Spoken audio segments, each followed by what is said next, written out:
What I was quite keen to start ours with was how we kind of met. Yeah. Because I think that from when we spoke in the pub has been kind of a theme for you as a person, nearly sort of by chance. Yeah.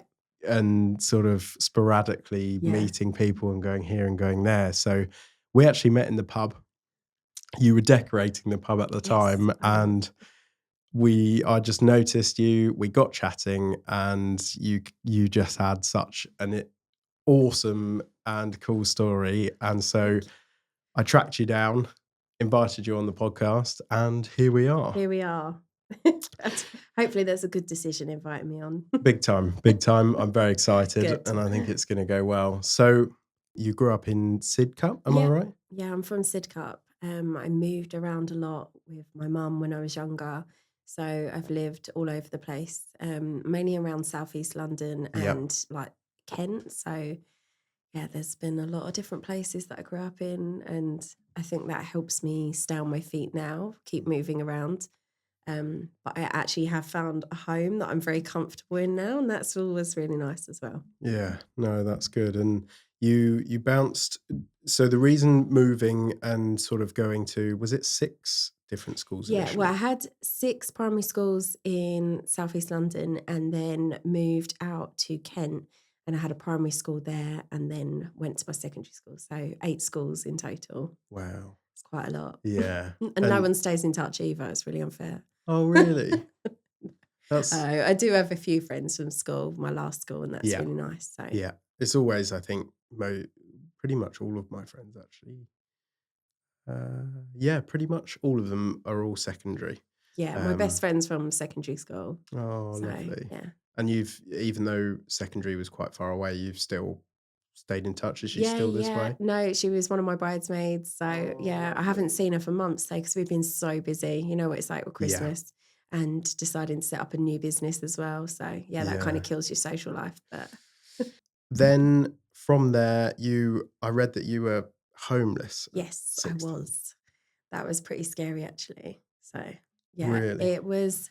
My mum she's not very maternal, and there'd been a family argument, and she basically just told me to pack my bag and basically just threw me out. And I was 15 at the time when she threw me out.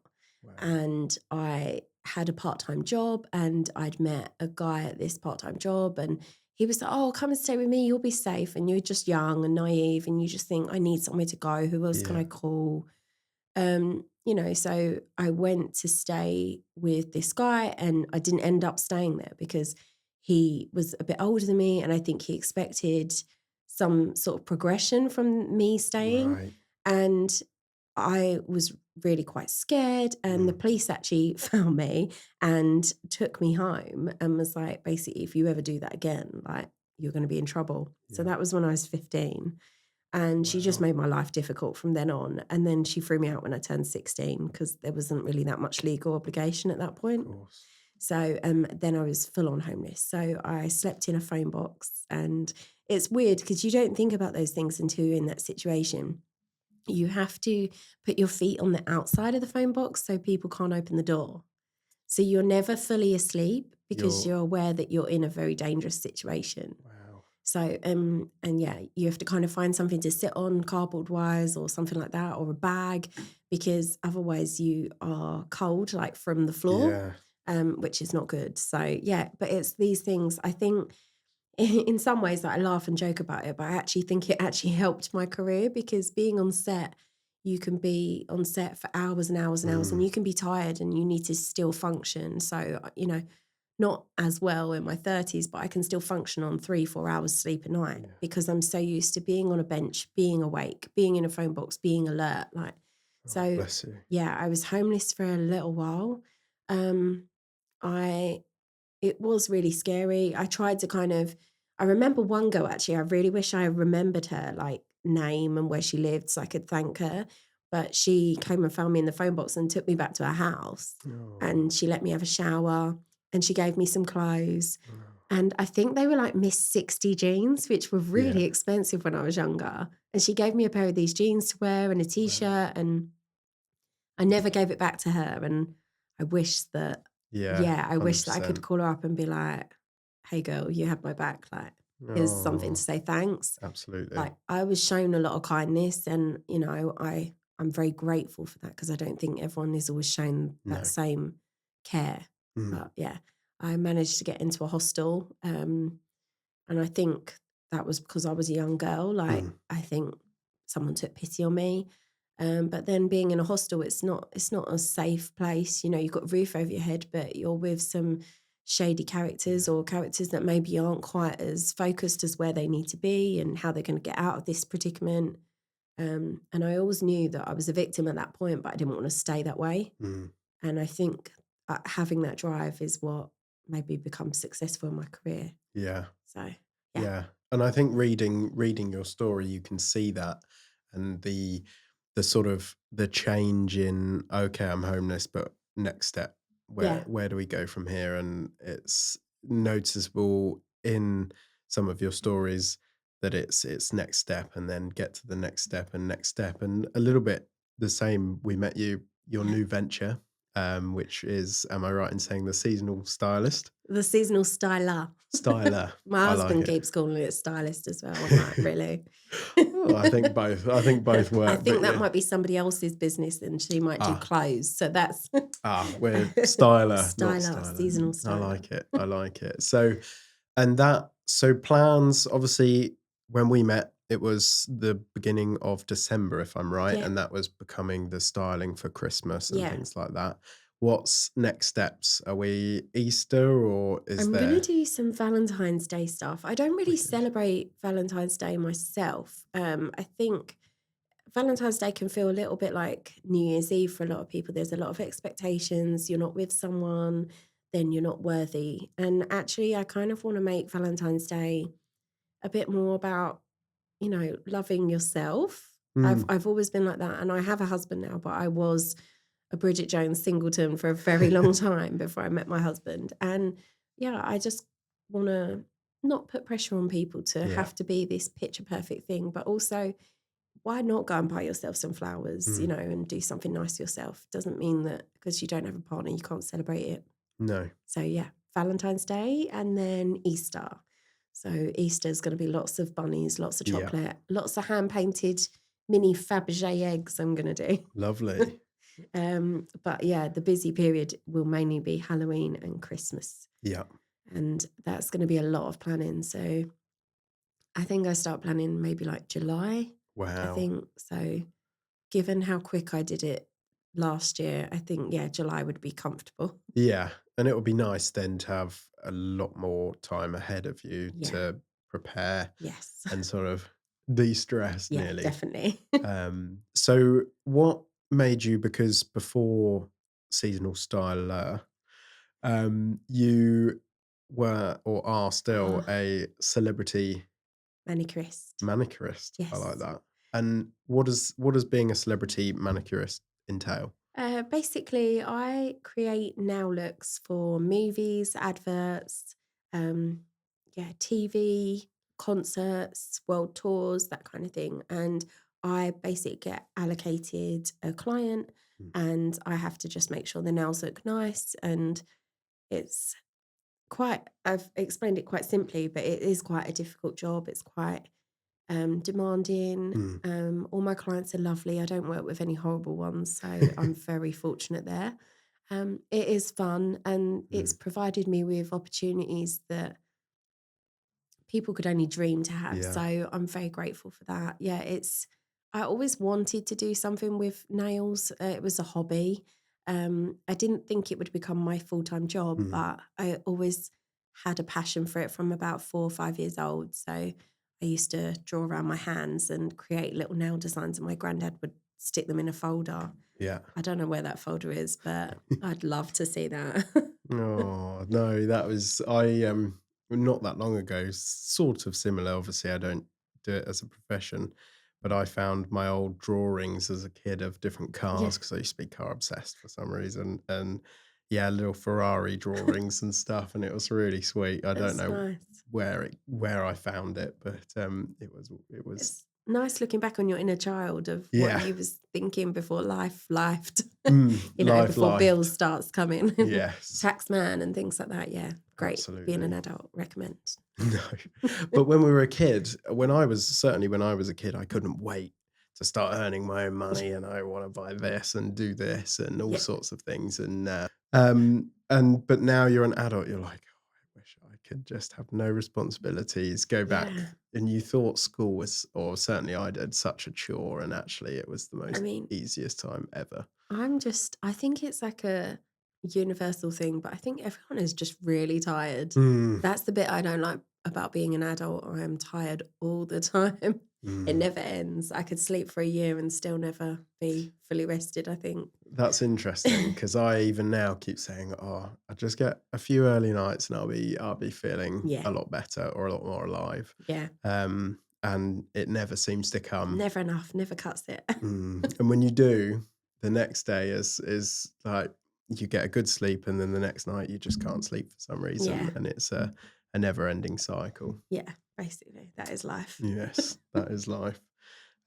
So what I found really interesting when we first initially met is the story of how you became or got into the nail Yeah. celebrity nail manicurist space, because that was sort of a little bit by chance as well.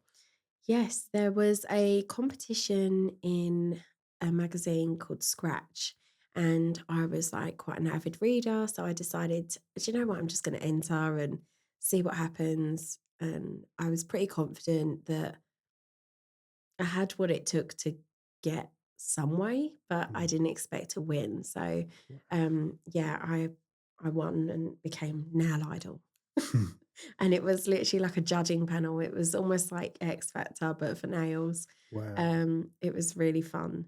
And I think I was like 21, 22. So yeah. And yeah, before I knew it, I was working in Mayfair and I was Wow. doing nails for celebrities. Well, not quite celebrities straight away. I was doing Fashion Week and you'd get the odd like celeb model in for a Yeah. fashion show. And then my boss for the job that I was on was like, "Oh, I've been asked to do Pixie Lots nails and I can't go." And I was just stood next to her and I was like, "I'll do it." And I was so nervous. I used to Wow. smoke and I think I must have smoked about 7 fags before I went in.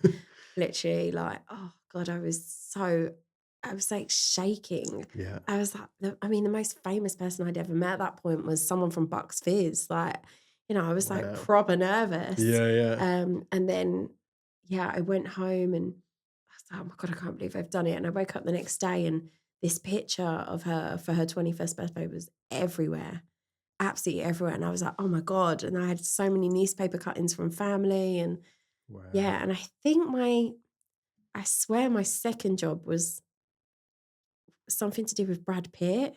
So yeah, Wow. I literally went in big guns straight away. Wow. Yeah, I just think if you get an opportunity, just say yeah and worry about it later Yeah. because you just don't know where that path will take you. No. Um, yeah, and I think that's how I've managed to get Just what I've got. Just wow. ask and say yeah. Yeah, yeah. I That's think it. sometimes actually when you're just pushed into that Yeah. environment in your head, you're like, "Oh my God, that would be so scary." But actually when you're pushed into Yeah. it and you're like, "Right, I've got to do it now." Yeah.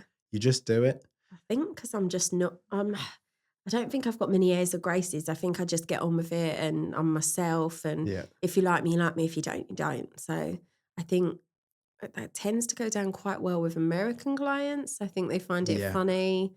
Um, yeah, when I'm not using my professional voice, I sound a bit, everyone's like, are you from Essex? I'm like, no, I'm not, but it's fine.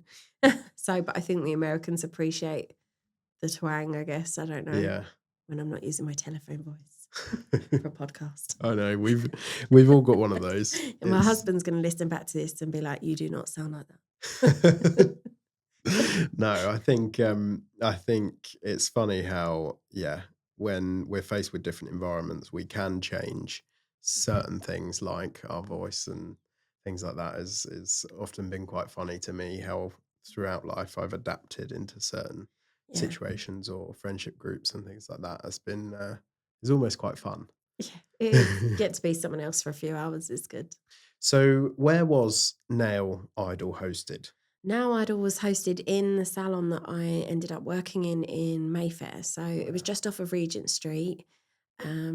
It's not there anymore, unfortunately, but yeah, it was just really interesting to be a part of it. And, we had to do like different looks and submit um like reviews from Mm, clients and what would you do in this situation? You're on set, this happens, what would you do? Or mm. your client comes to you, it was almost like nail boot camp. Wow. So yeah, and but from then I started assisting. I'd say she's probably like the original nail tech for the industry. Yeah. So I started assisting a lady, and yeah, I got to kind of shadow her for about 10 months. And if she couldn't do a job, she would fortunately like send me or leave me there. She'd show up, do the work, and then leave me there to keep it ticking over. Yeah. So, that was quite a big responsibility. And I'm sure I kept her on her toes. But that was probably quite a handful to, yeah, Wow. get streamlined, but it Yeah. worked out well in the end. Yeah. No, absolutely. I mean, so Nail Idol was first, Yeah, and then you worked in Mayfair, and yeah, then took the opportunity to work with different celebrities. yeah. And then from there, where did I read about Pink and Yes. going on, was it a world World tour? tour. And did you go along with the world tour and No, so I'd go along for a couple of days yeah. and then fly home, and then in like a week or so I'd go back out somewhere else. So, Wow. but I mean, I remember one day in particular, it was a Monday, and I'd been on set and in the morning, and then I'd done clients in the evening. And then I got a call saying, "Can you come to where did I go? Did I go to Poland? Or was that Germany? Germany. I Germany. went to Germany, Munich.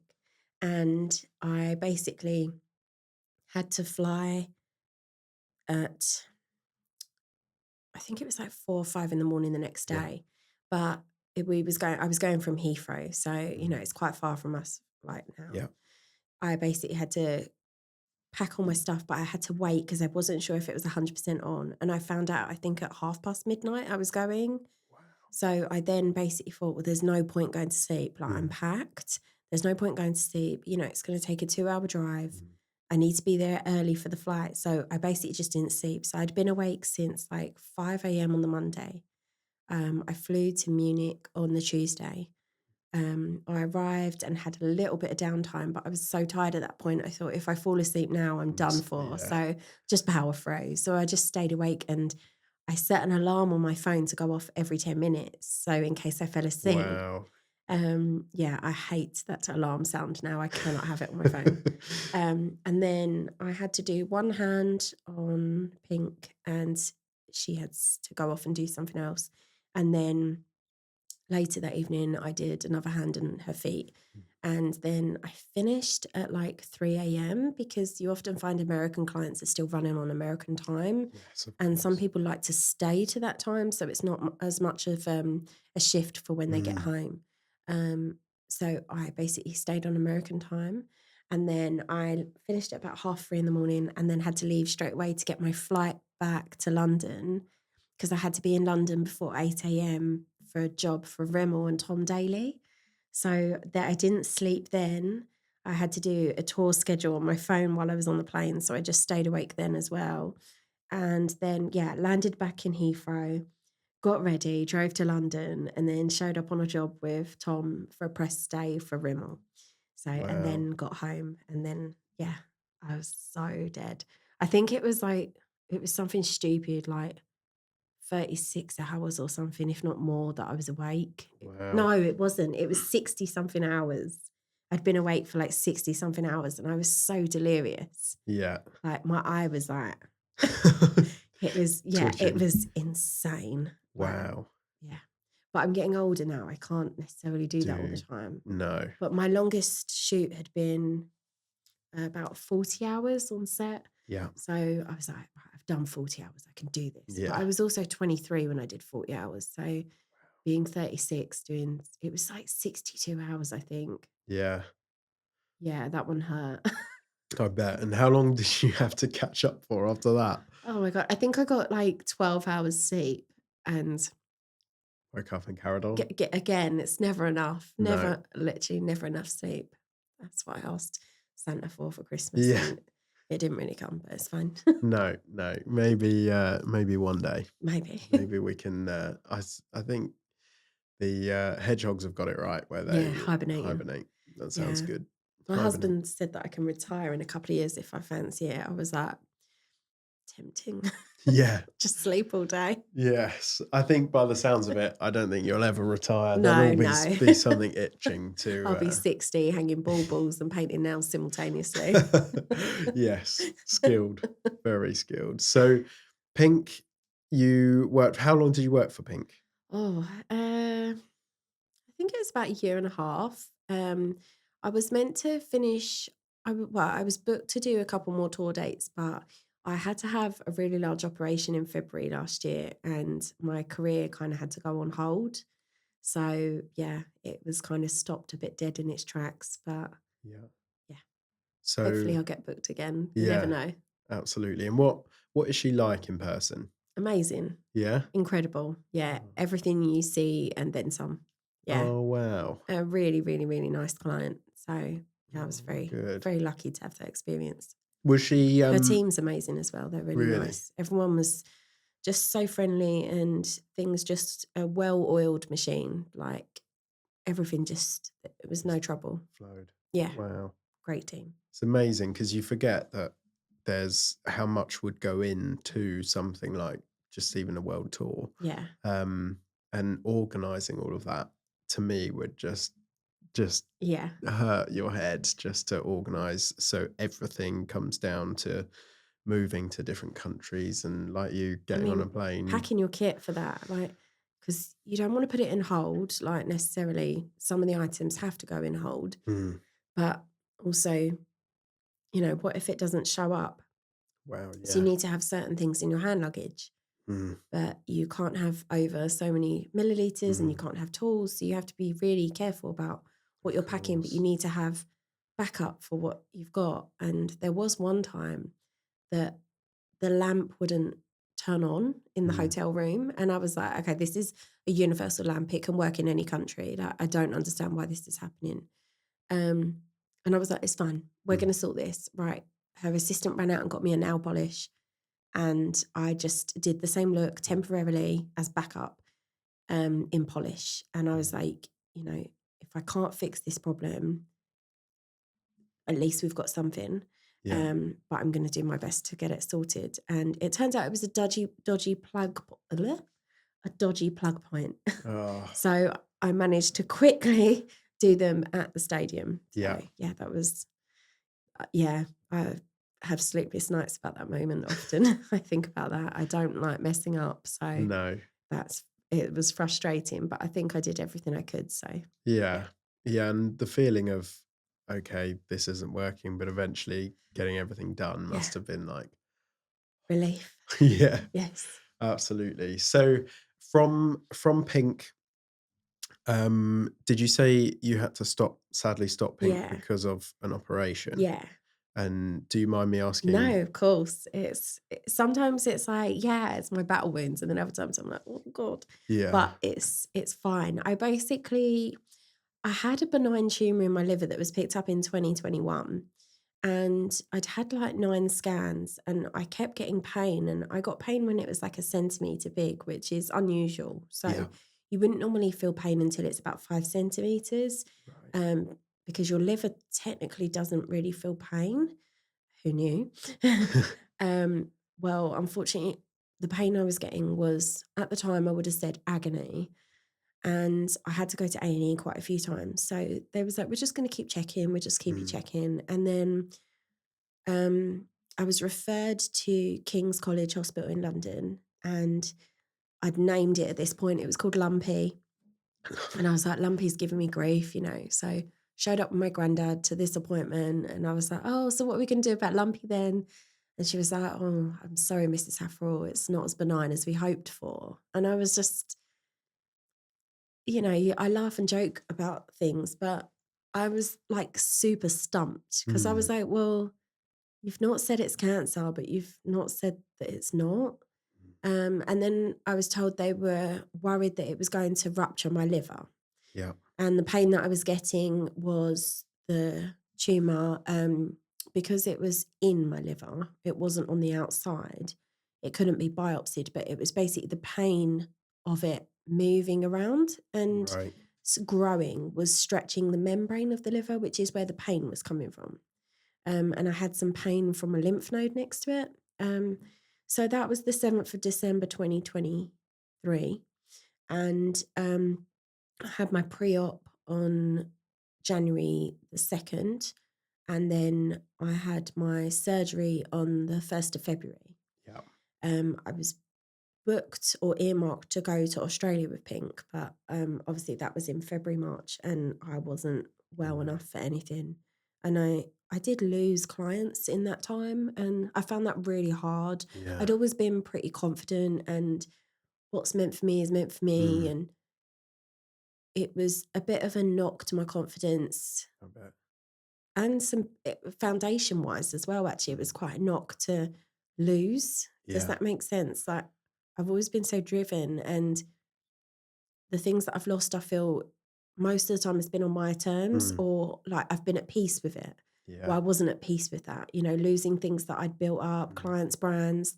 I found it very, very hard when I was going through a difficult situation.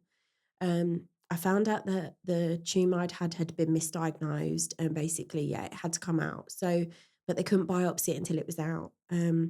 So I had open surgery on, the 1st of February. I went in at like 9 o'clock. Well, I went in at like 6 o'clock, but went down at about 9 o'clock. And it was really funny because I was so nervous, and you're scared. You've just found out it's going to be open surgery about 30 seconds before you go in. They're going to take your gallbladder as well. You're like, okay, well, do I need that? Like, is that important? I don't know. And I basically went in, and there was like, we hear you do celebrities. Who have you done? And I think I just went into some sort of computer mode. I just was like, I've worked with Pink. It was like a robot. It was like Little Mix. And like, I was just reeling off like 50 names. And then I was like, God, I don't sound humble. And that was the last thing I remember saying before I went out.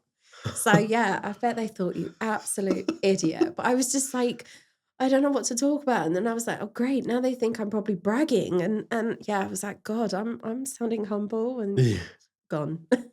So Wow. it was meant to be 6 hours. And of course, in true me fashion, I like to complicate things. I had a couple of problems during surgery, and I ended up, I think it was like 11 hours. So Wow. it's weird having a patch of your life that you don't know what was going on. Yeah. My husband was really worried and scared, and I had to be in intensive care for a bit. And then I was in HDU, and I got sent home early. So my family weren't very happy about that. But I couldn't do anything. So I've got an 18-inch cut from basically here to my belly button to my back. And then I've got a drain mark as well, because you have to have a bag. And basically that bag should have stayed on for like 2 weeks, and they took it out on like day 4. So I was sent home at day 6, but I couldn't blow my nose. I couldn't laugh. I couldn't cry, because you use your core for everything. Absolutely. I couldn't cough. I couldn't lift myself up. I literally needed like full-time care. So I had to stay at my grandparents, because they've got like a disability adapted property. Nice. So I could get through with a walker. Yeah. So I nicked my nan's walker, bless her. She was walking around for a walking stick, and I had a trolley. But yeah, I was high as a kite, like on all these painkillers. So you're confused. And yeah, like waking my granddad up, being like, the house is on fire, the house is on fire. And he comes out, and he's like, and I'm like, oh, never mind, it's just otters. And he's like, okay, go to sleep. Wow. Because you're on so many drugs, but You just you're in agony. So you need those drugs. But yeah, that was really difficult. So I came home at like 10 days in the end. And I was told it was a year recovery. And then we had to wait basically to find out. Please don't come near me, little moth. Goodbye. We had to wait and find out like was there anything to be scared of? And Yeah. they'd said, oh, we might have to do radiotherapy depending on the histology of basically the tumours. And then it came back that it was 2 tumours. So they were like identical. And apparently it's quite unusual to have them. Yeah. They're like quite rare. And yeah, I had 2 back to back, basically like a little tumour sandwich. So tumour, not tuna. So yeah, so they cut it out, and I remember asking to see them because I thought it would be like, oh yeah, here's a blob, but Yeah. they just showed me a bit of my liver, and it just looked like a slab of red velvet cake. So that was interesting, but also again, I was very high on prescribed drugs, so Yeah. yeah. But yeah, so that happened, and then we was told that I wouldn't need any radiotherapy, everything Yeah. was completely fine, Yeah. and that I could basically just get on with my life. I'd have a couple more blood tests and checks, and then I'd be done. So that was a relief. Wow. It's weird to be under the cancer nurse specialist and have the same scar and be on the same ward. And a lot of the people that were on my ward were terminal, and I wasn't at all. Yeah. So that is quite hard, and it does make you reflect.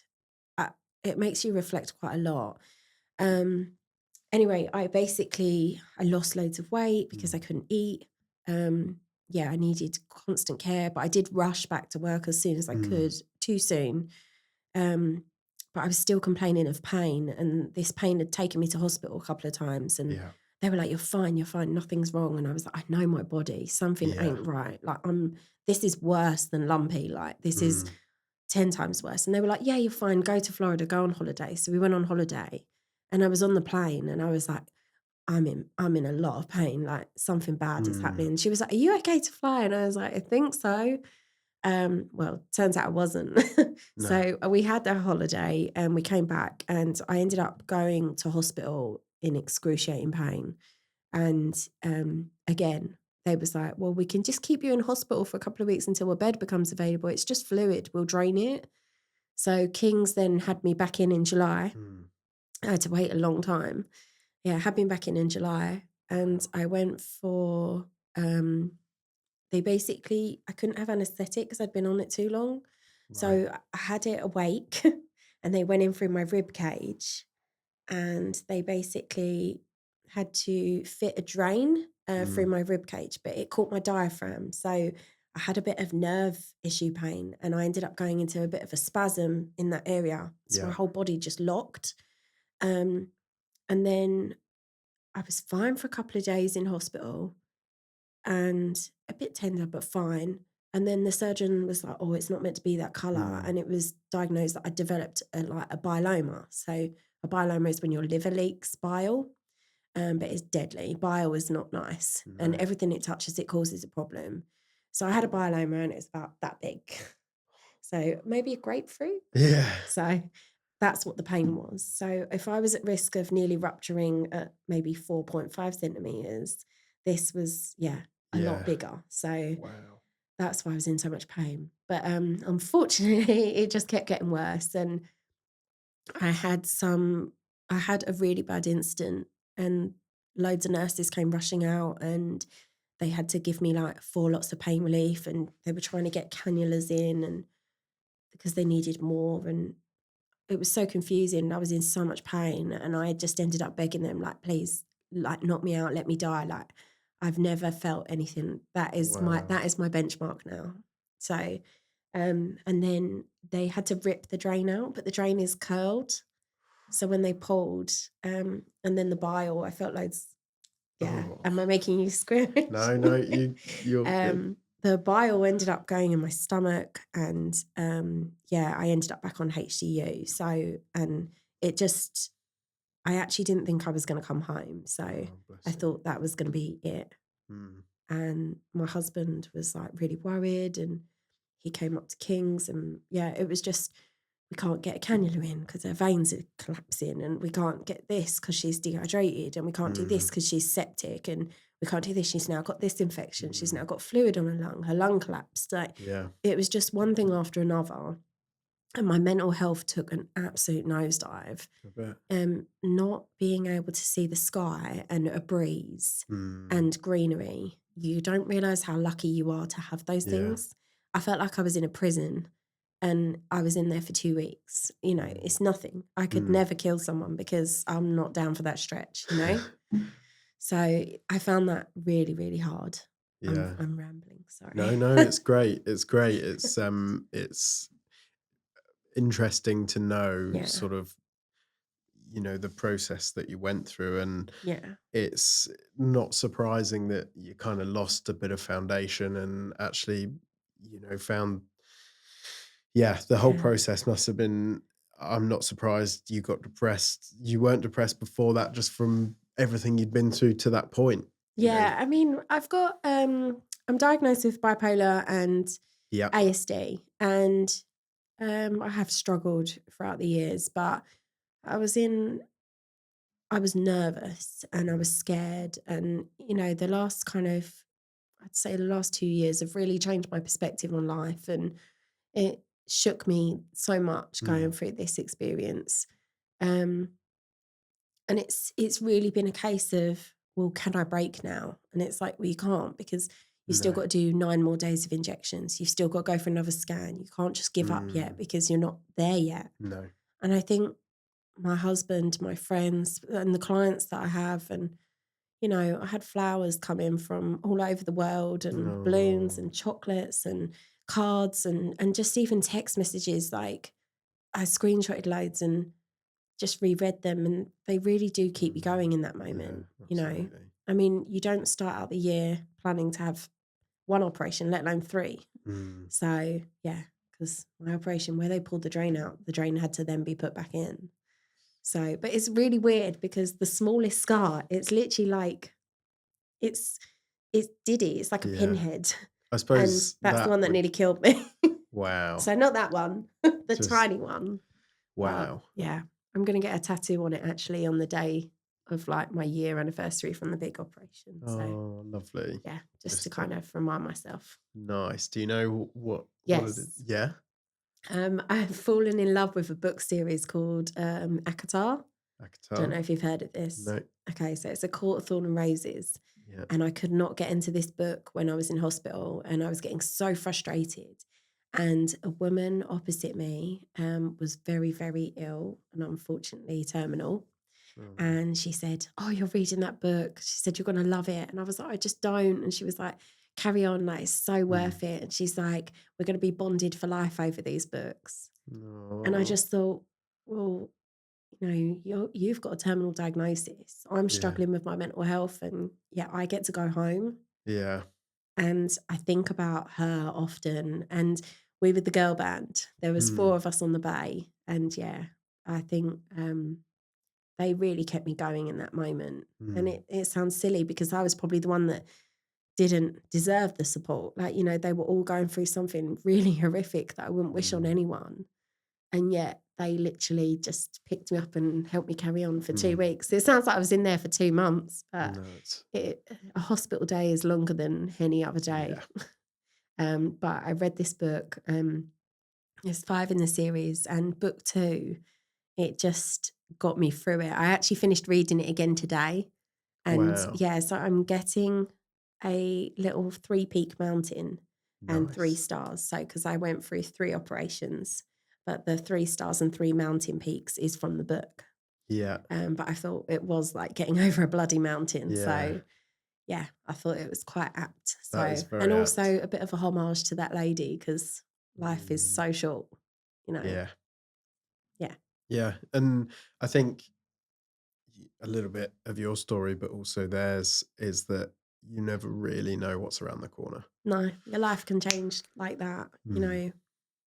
for any of us. So yeah, I think that's one thing. I think a lot of people are feeling that at the moment. Yeah. I don't even think you have to really go through anything to feel that. I feel that life feels in such like a fragile balance at the moment. Mm. There's so much negativity. The world is heavy right now. There's so much horrible stuff going on outside, and Yeah. you just kind of have to take joy when you can find it. And Mm. that might not be somebody else's joy, but if it works for you, great. Yeah. So No, that's that's how I feel. that's no, that's a lovely saying, because you're right. And I think since COVID and since just a lot of things, I don't think any any anyone I've met at the moment hasn't really felt the same since Yeah. pre-COVID, really. 2019 was the last great year. Yeah, and I certainly have never felt like I've got back to normal or feel normal. And Yeah. I don't know, we just seem so busy now, Yeah. more than More than before, and before. it's strange It's like we because slowed down, didn't we? And yeah, then we didn't, we reset and then just went back double. yeah, it is strange. So the bipolar disorder, previously to obviously going through what you went through with the scars and Yeah. the drain, you had a bit of a thing with the bipolar disorder a little Yes. bit previous. Yeah. I had a Whitney moment. So I basically, it had been building for some time, and it started out with feeling really low in the morning and not wanting to go to work, not wanting to get out of bed, but forcing myself to go Mm, anyway. And then it was physically struggling to get out of bed. yeah. And then it was, I can't get out of bed. But then when I did, I just used to cry, and I wasn't safe driving. I would sit in my car and just think, just don't brake Mm, or just pull out now, and luckily never did. yeah. I have an acute awareness of I would never want to impact on other people with Mm, my problem. mm, So I don't think I would ever put myself in that situation that, you know, could ruin someone else's life. yeah. What I find amazing about you, and what I found amazing when we met at the pub, is you've taken you've taken everything bad that's happened to you and seemingly turned it into something good.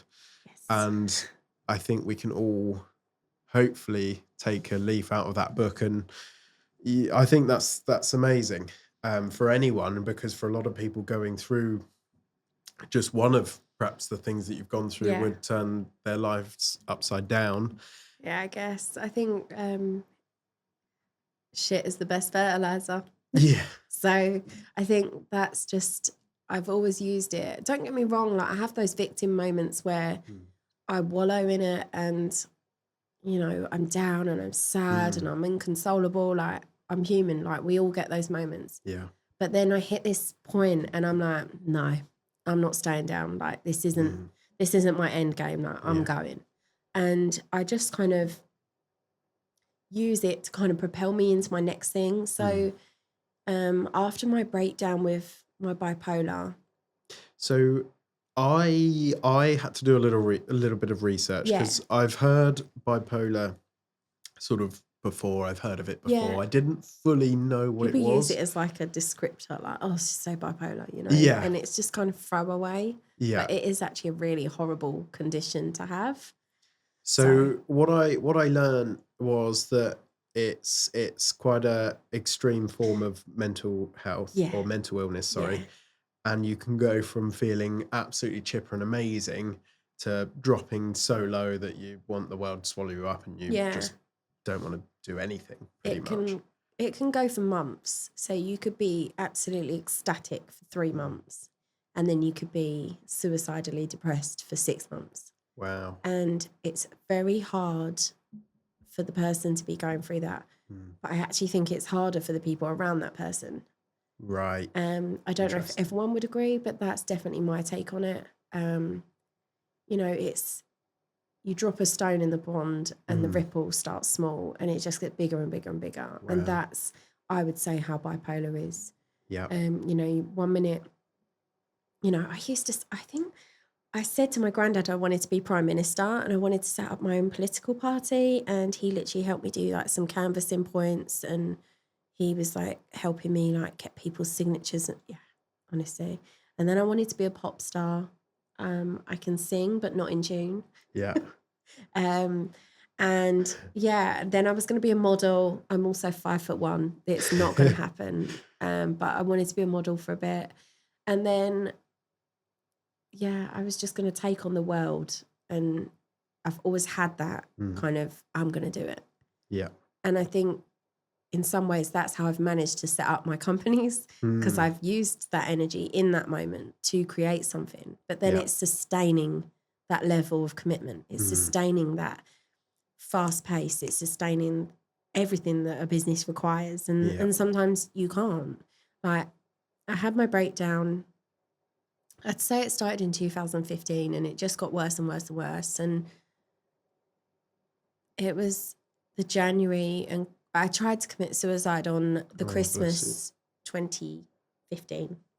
And I remember drinking a lot of alcohol, taking tablets, and waking up on the floor on Christmas Day being like, I'm still here. Oh, well, the show must go on, you know, got ready, went to my family's house, felt like I had the worst hangover ever.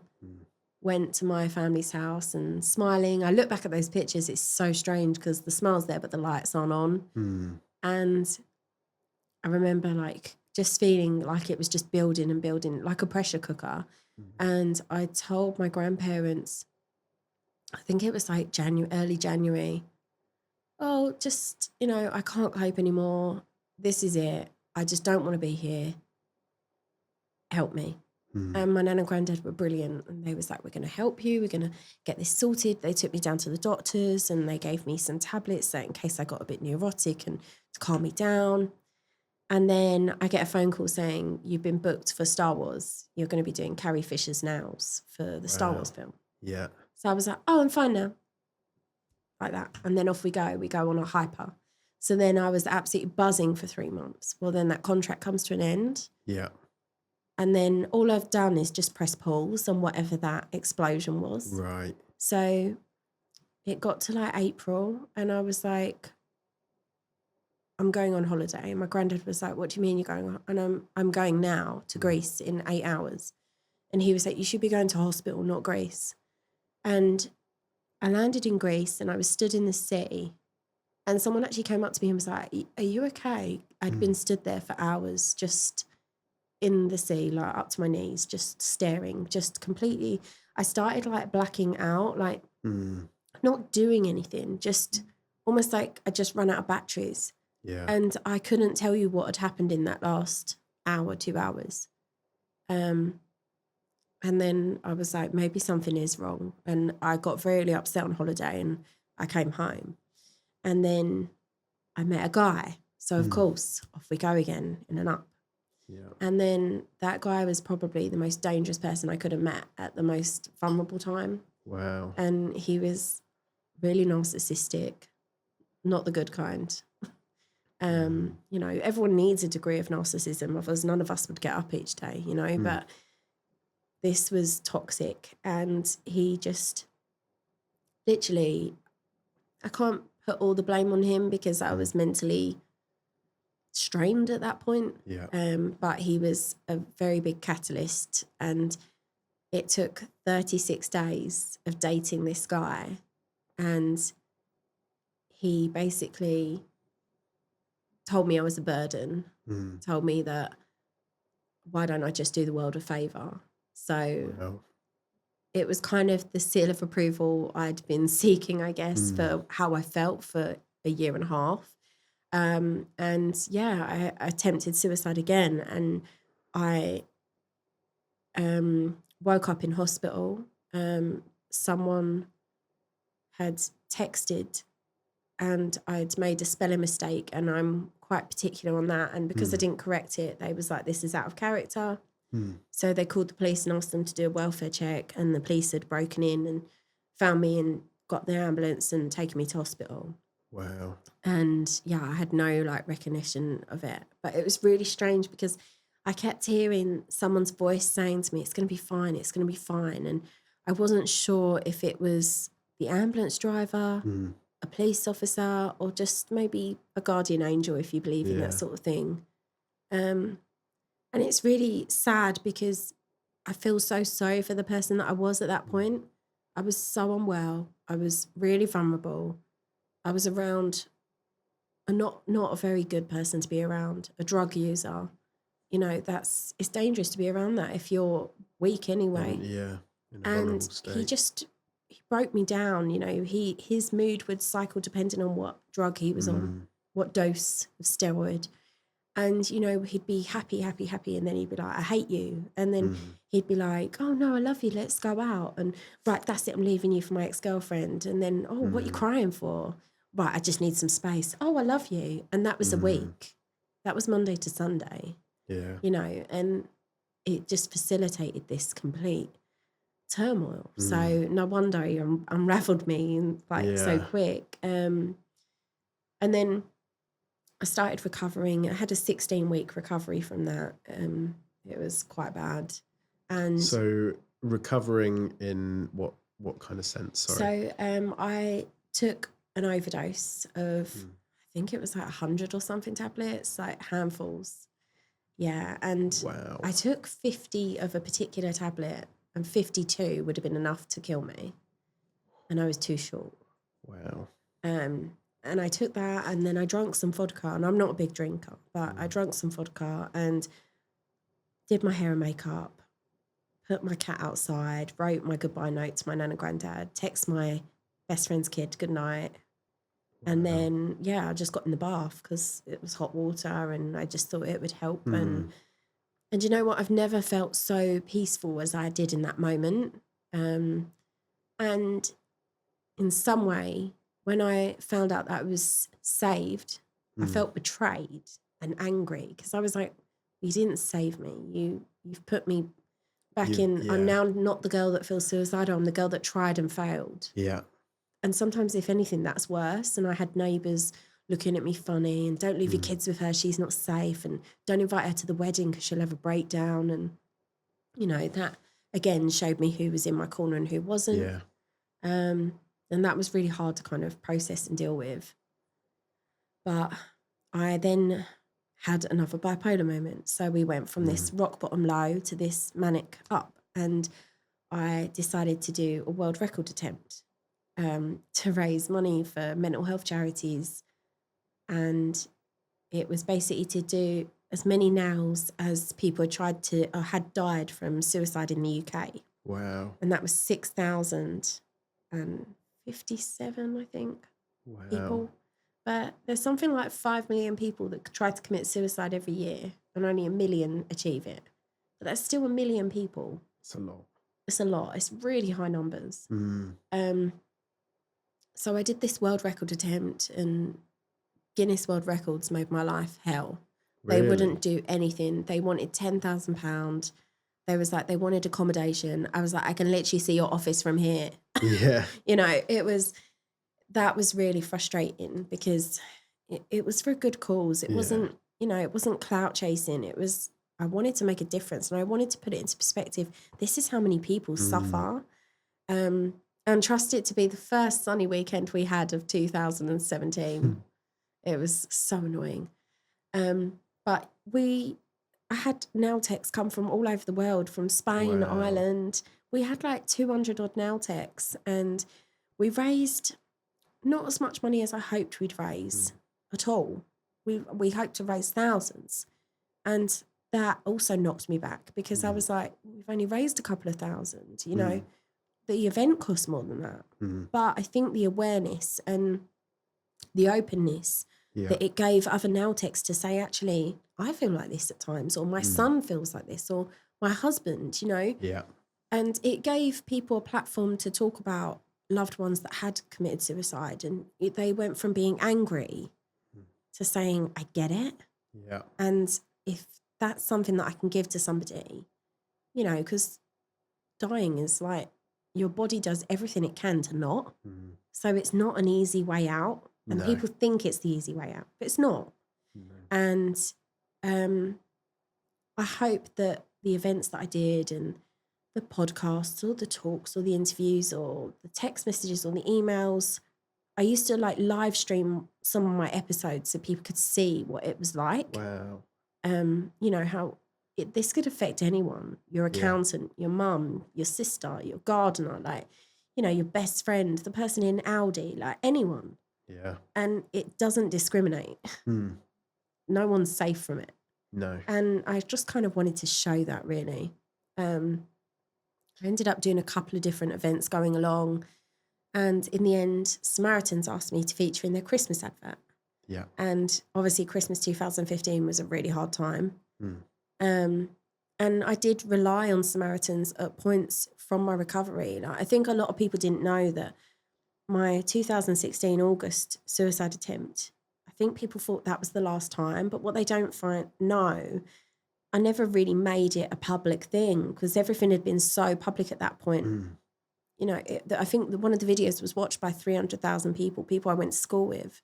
And they were like, oh my God, I'm so sorry you're going through this. And I'm like, you haven't spoken to me since school and I'm pretty sure you was a bully then. So, you know, thanks, but have a good day. But I just couldn't make this last bit public. And it's only been the last sort of couple of years that I feel like more at peace with it.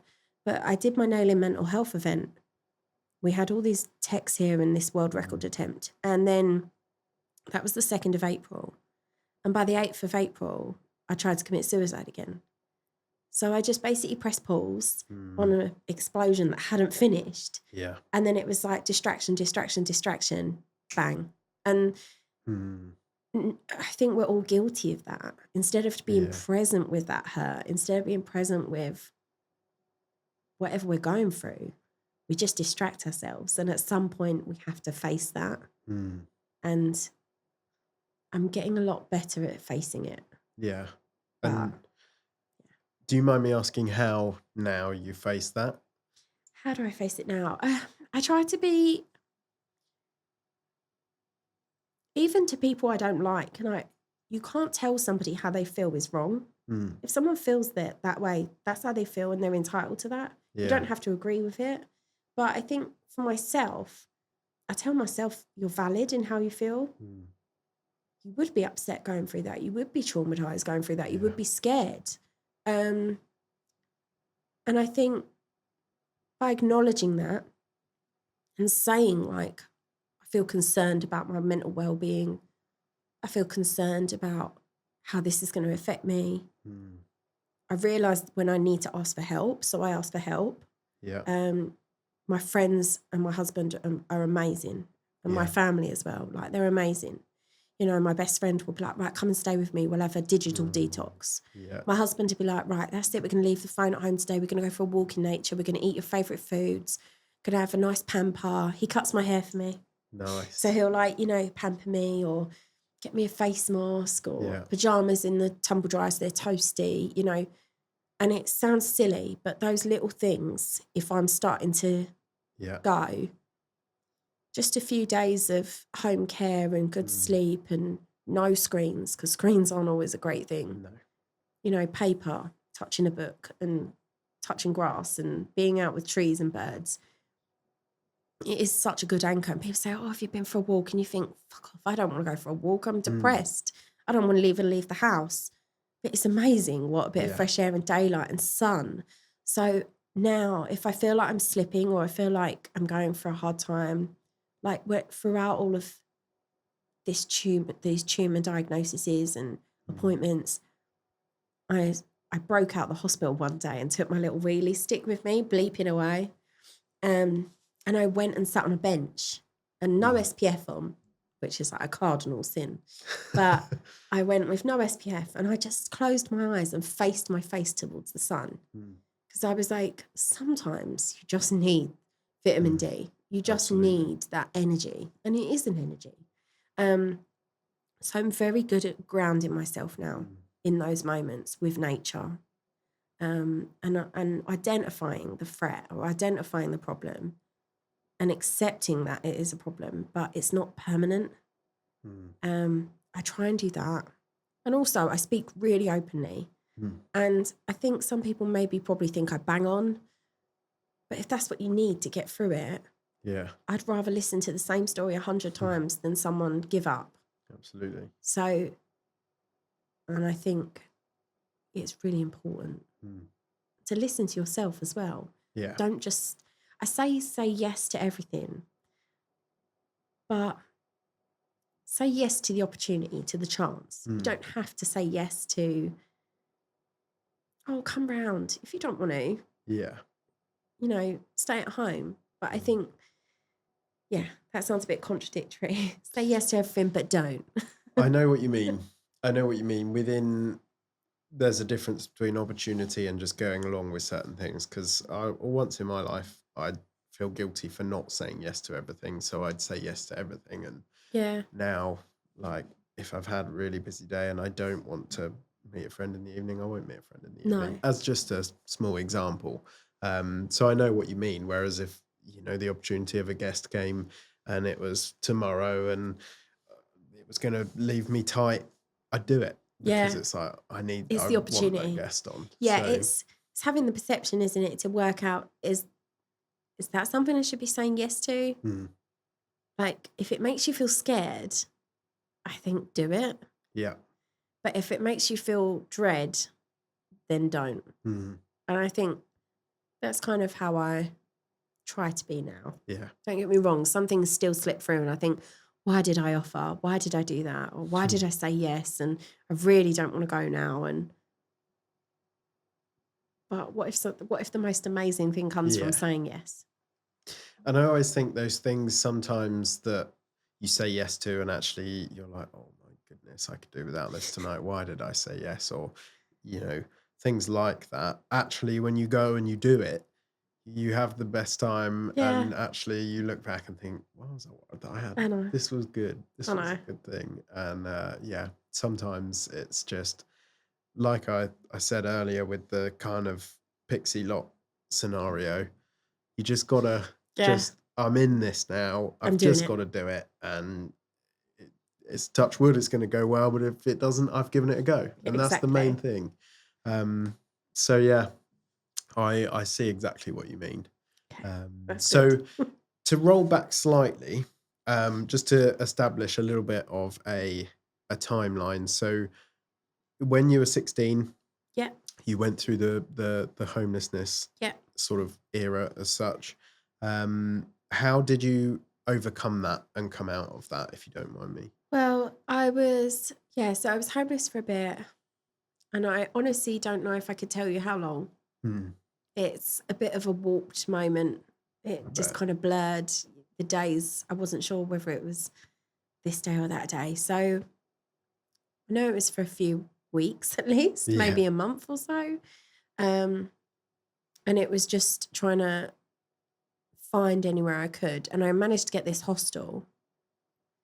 And yeah, I stayed in this hostel. And then it's so weird. Do you ever become so detached from something that it's almost like it's not you? It's not my story anymore. I don't know if you've ever done that. I'm very good at splitting from something. So it becomes scripted. Sort of, maybe in a different way, but I think I know roughly what you mean. So I like detach as like a bit of a protection thing. Yeah. So I was in the hostel in Gravesend, and then I managed to go, and my nan and granddad, they had a spare room, but you couldn't live there if you was under a certain age just because of their contract. Right. Anyway, my granddad found a loophole that you could live there if you was registered as a carer. So I ended up being able to go and live with my nan and granddad for a bit. And that was amazing. And they got me into college and I got a job. And Wow. And my nan used to take me to therapy, well, my granddad as well. And I'd walk through the shopping centre because the therapy place was upstairs in Dartford. I'd walk through the shopping centre, mascara all down my face. And I've just talked about my mum for the last hour, which is traumatic in itself. Then, I walked past this nail bar one day and it was so bright and white and sparkly and I love nails. And I was like, that's it. I'm going to do it. I've been down too long. Yeah. And I remember just wiping my mascara away and just being like, do I look all right? Do I look okay? And they was like, what? And I was like, I'm going to go and get a job. And they were like, oh, okay, you can do it. Well done. Yeah. So I literally walked in. I was like, oh, hi, is the manager here, please, or the owner? And they was like, oh, yeah, it's Amy. So anyway, she took me upstairs and asked me a couple of questions. If you ever done nails before? And I was like, no, but just as a hobby. And she was like, I'm really sorry, we can't actually take anyone on at the moment because we've only just opened up. We're not making a profit yet. So, but we'll keep your CV. And I was halfway down the stairs and I whirled around and I was like, I'll do it for free. I'll just do it. I just want the experience. Yeah. And she was like, okay, you can come in on Saturday. So I think that was like a Tuesday. So we went out shopping and got my clogs, little white clogs. I love them shoes. And then we got like trousers, and my nan tailored them all, and a tunic. Wow. Yeah, and I started work as a Saturday girl at Now Excellence in Dartford. And yeah, it was amazing. Amy was incredible. She's such a girl boss. Yeah, loved her. Yeah.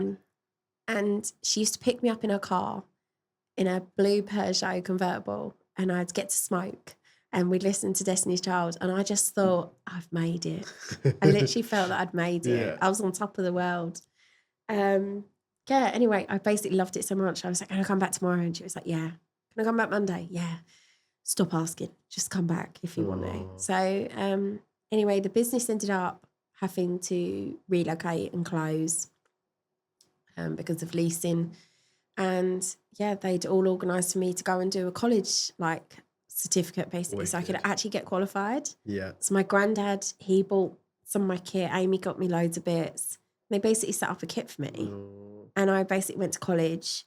And yeah, my granddad used to drive me around, and it was like, hi, Ken's Cabs here to collect Steffi. Because I was literally a mobile nail tech who couldn't drive. Yeah. So my granddad used to drive me around everywhere. And it's really fun actually, because I've set up the seasonal styler last year, and my granddad and nan have been helping me. So my nan and granddad have been involved in both my businesses. Yeah. My nan was making boxes up. My granddad was wrapping them, and he's been coming with me. He got to come with me to Leanne Little Mix's house.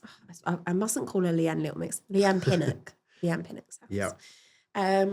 Anyway, she basically met my granddad, and my granddad was like, showing her pictures and stuff. I was like, Granddad, stop. Yeah.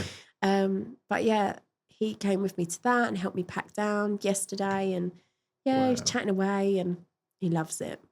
He says he doesn't, but he does. Yeah, I can imagine. Yeah, it's just, I just started working, and just, my business names were hilarious though. It used to be Tantalising Talons was my first business name.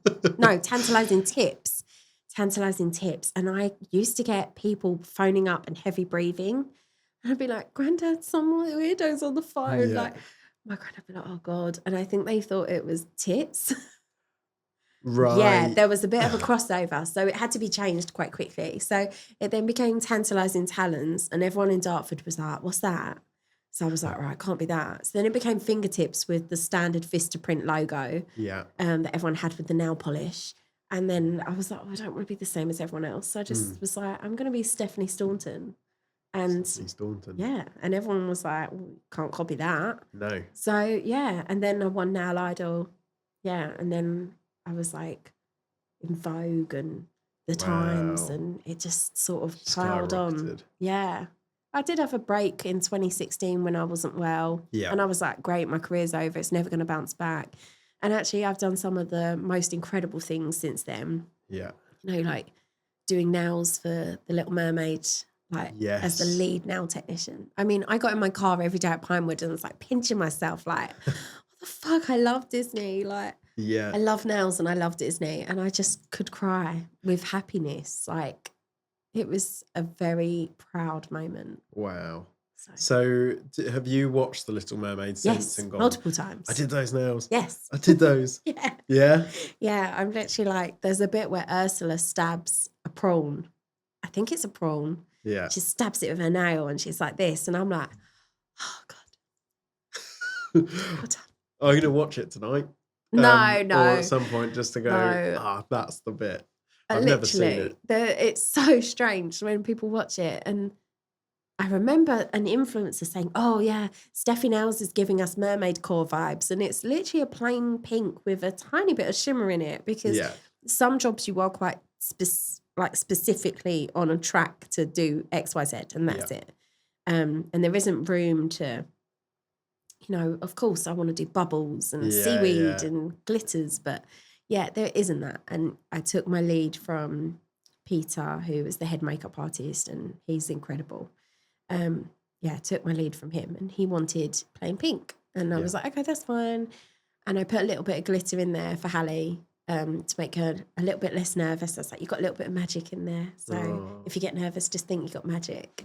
I I love doing all of that. It's just so fun. But everyone was like, oh, that's not very mermaid core. Like, and yeah, I clap back at trolls quite often. Yeah. So that kept me busy for a day. I think that's a good thing. But also, I think in a film like that, although it would be awesome to have, little starfish and things like that. So great. I think in some ways, for a film in that respect would look not necessarily a bit strange, but do you know what I mean? Draw the attention to it, and it's not in the right way. It doesn't complement the film, She's not going to Harrods Beauty down under the sea, Yeah. She's just very glowy, and I think it gave glowy. So there we go. Nice. No, I will. At some point, I will watch it. There's a scene when she's on the boat, and my friend Kat was on set, and basically, the director Rob Marshall was like, can we get a makeup artist on set? And she was like, oh God, here we go. And it was like, the toes look too shiny. They look too perfect. So she had to put talcum powder on the toes because they look too box fresh. Yeah. So, yeah. And it's just, I'm glad I wasn't there that day. I would have been like, sorry. Yeah. Oh, that's funny. So, along from that, what are the most funkiest and coolest nails you've done? God. I don't know. That's really hard to pick. I would probably say a set for Jade Thirlwall. She had her debut single come out last year in July while I was in hospital. And I was trying to watch the video while I was in hospital, and I was like, come on, because I'm going to wake everyone up. But I did a set of, they were like almost Fabergé inspired. Like they were crusted in crystals, like literally. And they were just mega. So I'd probably say either that set, or I've just done a new set for her new music video. And I think it'll be out by the time this comes out. Wow. If it's not, you need to cut it. Just remove. Hang on, let me just try and remember when it comes out. I don't know if I can say, but they have a starring scene in the music video. Yeah. So I'm like, yes. So that's really exciting. Wicked. But I'd probably say that, or I would say my Disney nails. I love doing hand-painted Disney nails, and I do them when we go on holiday to Florida. And everyone's like, well, not everyone, but people I pass, and they're like, oh my God, show me. And they take me about 24 hours to do a set. So it's a lot, but I love them. And I've got them all on my wall as well at home. So I take them off when I get home and put them up there as a little souvenir. So yeah, I'd probably say that, because it brings me so much joy. Like I used to paint little pictures and draw little pictures when I was a kid to escape bad things. And actually, it's nice to paint and not be doing it from fear. Does that make sense? That I'm doing it because it soothes me, it brings me joy, not because I'm doing it as a distraction from something really horrible. So absolutely, it's nice to do that. It's a change of the reasoning behind it, which is really nice. And it's weird because like I live in a house now that was the house that I used to draw as a kid. And we lost our house, right? We moved down here. And we lived in this house for like 9 weeks. And it was basically, long story short, a sham tenancy. So we ended up having to find somewhere to live like really quickly. And I found this place within an hour of finding out we were losing our house. And we moved in on like the 7th or 8th of January. And I've been happy there for like 5 years now, 6 years. And it's the house that I used to draw. It's so strange. It's got the door in the middle with the 4 windows either side, and with the little fence and the path and the little garden. Yeah. Wow. So it's kind of mad. I've kind of healed my inner child a little bit, I'm drawing the pictures I used to draw as a kid as an adult, and I'm safe in the house that I used to draw as a kid. Wow. It's kind of full circle. Absolutely. So, that makes me really happy. Small things in life. Absolutely. Yeah. So where in your timeline did you work at Dior? Oh, Dior. I want to say I was 21, 22. And I'd qualified to do nails, obviously, really young. Yeah. And I was doing mobile appointments, but it wasn't regular income. I was doing some work at a couple of salons, But I just wanted to pay my bills on time Yeah. and not be stressed about money. Money is a massive trigger for my bipolar. It makes me feel really unsafe. Yeah. And I need that security. So I often had the odd little part-time job alongside of things just to make sure things were paid. I worked at Dior. I was a fragrance girl at Blue Water. Wow. And I had the highest, I think it was like the highest sales target for 6 consecutive weeks over Christmas 2010. Nice. Across the country. And I was meant to be getting like £10,000 in vouchers. And then they was like, oh, the weather's been bad, so we're going to divvy them up between all of you. I was literally like, Oh. yeah, not that great at sharing, unfortunately. But anyway, I still have that accolade. I'm like, yeah, I did that once. Yeah. But my now husband worked there. Wow. Oh, so he worked there, because I was trying to work out where he was a floor manager for Boots. Wicked. Yeah, and I was like, straight guy in a suit, 21, 22-year-old girl, like, hey, like, you in a suit? Like I'd never seen a person in a suit before. Anyway, he was sweet and funny, and we went on a date and it went awful.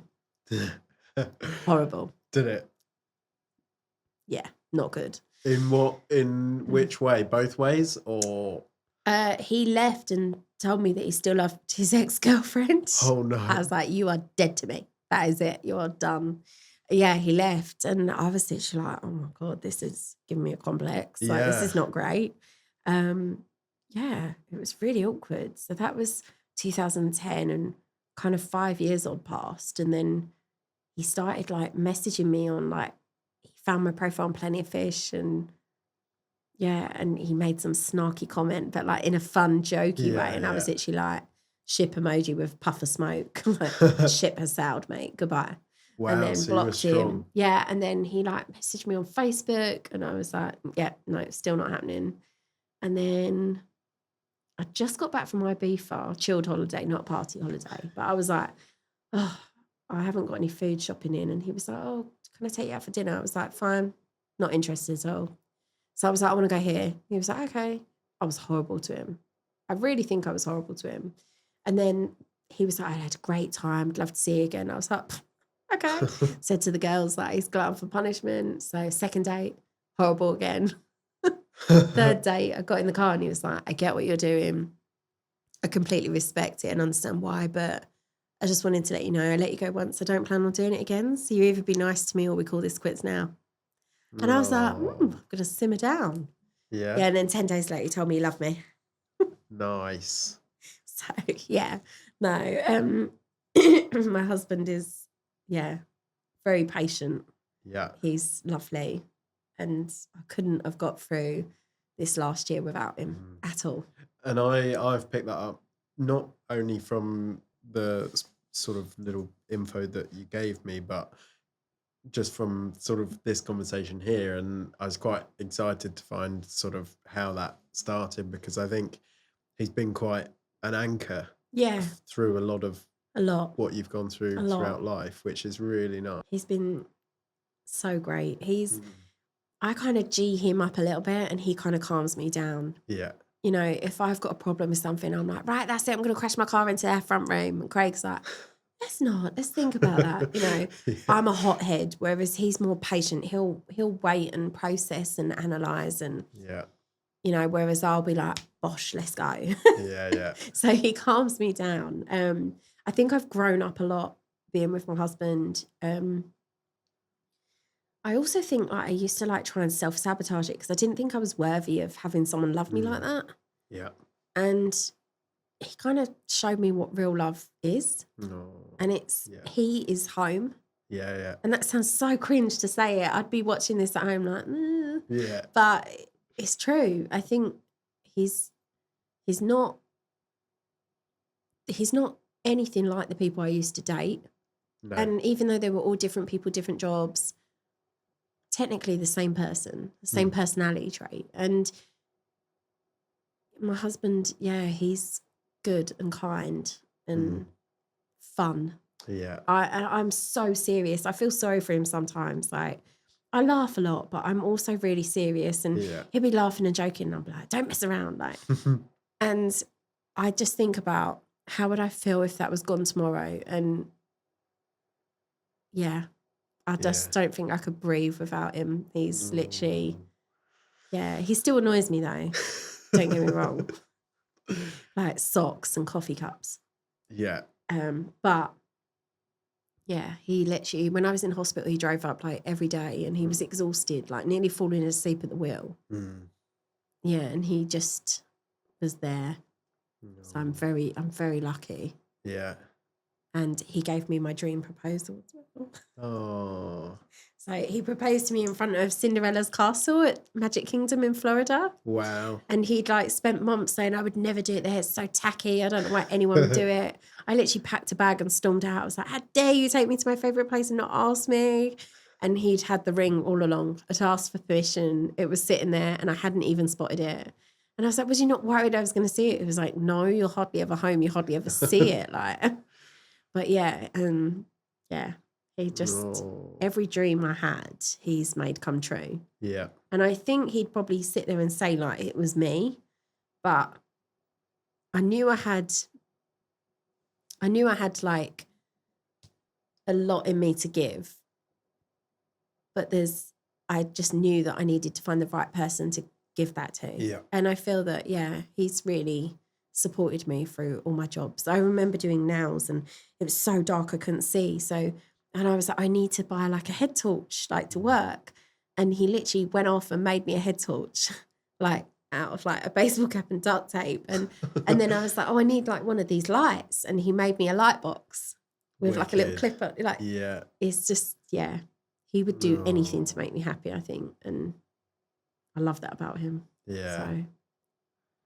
So. I don't put any of this in here. He can't know that I actually like him because I keep him on his toast. Yeah. Well, you'll get to watch it first. So maybe I'll send you a little time code. No, you don't want to watch that, darling. It's very boring. Yeah. We'll just skip a minute or two. Yeah. But yeah, I can't let him know I was saying too many nice things about him. Got to keep him still on his toes. Yeah. Poor thing. Bless him. So yeah, and not only him, but I think your grandparents as well. Sorry, and your granddad. Or both your granddad and grandma. What heroes? Yeah, I love them. I like the Ken's taxi service. Ken's cabs. Ken's cabs. That's it. It used to pick me up when I worked in a hairdresser's. It used to pick me up, and I was so drunk. I'd have liquid lunches, and then it was a bit of a problem actually. I'd drink at lunch and then go drinking after, and he'd pick me up at like 10 o'clock and I'd be like, Granddad, these are all my friends, and he'd drop them home. He'd drop all of them home, poor thing. Yeah, Ken's cabs. And then he used to trip over my shoes because I used to line my shoes. I had a bit of a shoe addiction. I'd line them up around the room and they'd go out into the hallway, and every night he'd be like, bloody shoes. They're so funny. Like, I remember when I set up the seasonal styler, I said to my nan, I think I'm going to charge something like $350 for a fireplace just to get going. And she was like, okay. And about an hour later, she calls me. Hello, Steph. I was like, hi, Nan. I've been talking to Granddad, and I told him that you're going to charge £3.50 per fireplace. And Granddad thinks you should at least charge £5. And I was like, Nan, £3.50? No, $350. And she was like, oh, okay. Maybe don't charge £5 then. She thought I was going to do seasonal styling for people's fireplaces for £3.50. I know. I don't even know if that would cover one stem. Like, no. Bless her. No. Yeah, they're hilarious. That is hilarious. They just make me laugh all the time. Heroes. So, and then through doing the things with the charity, at what point did the charity, I saw in there you made 500,000 for, was that the Samaritans? Which is a colossal amount of money to make. I can't take all the credit for that. That was obviously the amazing team at Samaritans. They work so hard, and it really is a charity. I sometimes find that some of these charities you donate to, you think, well, where's it going? But you actually see, there are loads of people at the end of the phone if you're struggling. Yeah. And one guy I spoke to probably saved my life. Like, wow. He's mad. Just a complete stranger from Chelmsford. No, not Chelmsford. Where's the other one? Over near Bristol, beginning with C. There's a racetrack there. Cheltenham. There we go. Cheltenham. A guy from Cheltenham sat on the phone to me for about 3-4 hours. Wow. Talked me down, basically. So they meant a lot to you because you'd used them yourself before. Oh, that's really nice. And that was kind of late, I'd say that was maybe late 2016, 2017. But in the ad, it's kind of implied that it was Christmas that I called them. Yeah. Because it's very hard to fit a very large space of time into an advert to show the end point. Yeah. But effectively, my breakdown started Christmas 2015, and I was still using the Samaritans. I mean, I still call them now if I'm struggling. Like, it's a good crutch to have, and they are supportive. But I was still calling Samaritans, April, May 2017. But that was my last suicide attempt, so I never did it again. And I'm really proud of that, And I was told I was in remission in 2018 from my bipolar. And I've had a couple of relapses. When Sarah Everard died, I found there was a lot of people I followed that were women, and obviously very triggered, understandably, by what happened. Obviously, we live in Ashford and, the connection there. Yeah. And it was the wife worked for my husband's company. There was just so many, I felt like I couldn't go out because it wasn't safe. Yeah, it was, so I had a bit of an episode then. And then we had a bit of a personal loss in January 23 and I had an episode. But they're nowhere near the scale that I used to get. They're I'd say they're like a 2-3 out of 10. Yeah. So, but I know what a 10 out of 10 can be. So we try to nip that in the bud straight away. We don't like it to escalate. Yeah. And I think it's been hard for my friends and family. It's been tiring. And then they could be going through something and they don't want to tell you because they don't want to make you sick. Yeah. So they'll hold that in, but then you feel like a rubbish friend because you couldn't be there. But it's not about you. It's about what they're going through at that moment. Yeah. But, yeah. Would you say, because presumably your husband wasn't witness to the big one. Yeah. Would you say now, even though he wasn't witness, the support network you have around you is what keeps it from going to that level? I do think it keeps... I think it definitely keeps me on a straight path. Yeah. I'm aware that like the Black Lives Matter rally, the stuff going on with Gaza, and I find it incredibly upsetting. And I'm a fixer, and I can't fix it. And I think stuff like that, I have to walk away from it. I can give some of myself to it, but I can't give all of it. So I think it's kind of that self-awareness of what my limit is. Yeah. And then having that good support network that I understand not everyone has. I didn't always have that network. I was very alone at one point. I think that support network is essential. And I hope that others can find some sort of support in the right people at some point. And I think if you don't have anyone, I do think Samaritans is a good place to start. Yeah. Because there is no judgment. And you can, if you get embarrassed, you can put the phone down. Like, you're not going to... I remember once talking on the phone and then being like, God, how stupid do I sound? Like, put the phone down, laughed about it. I felt embarrassed, but at least it stopped me wanting to kill myself. Yeah. Because sometimes it's not the end. Sometimes you're just at a point where you're like, I need help. Like, but you don't know how to say that. So you think, well, I don't want to be here anymore. But yeah, I think it's a great charity. And the campaign raised, I think it was like £500,000 or just shy of, but with my other little events and support from the beauty industry, I think it is like 500,000 odd. Wow. So yeah, I mean, even if that helps one person, that's worth 500k to me.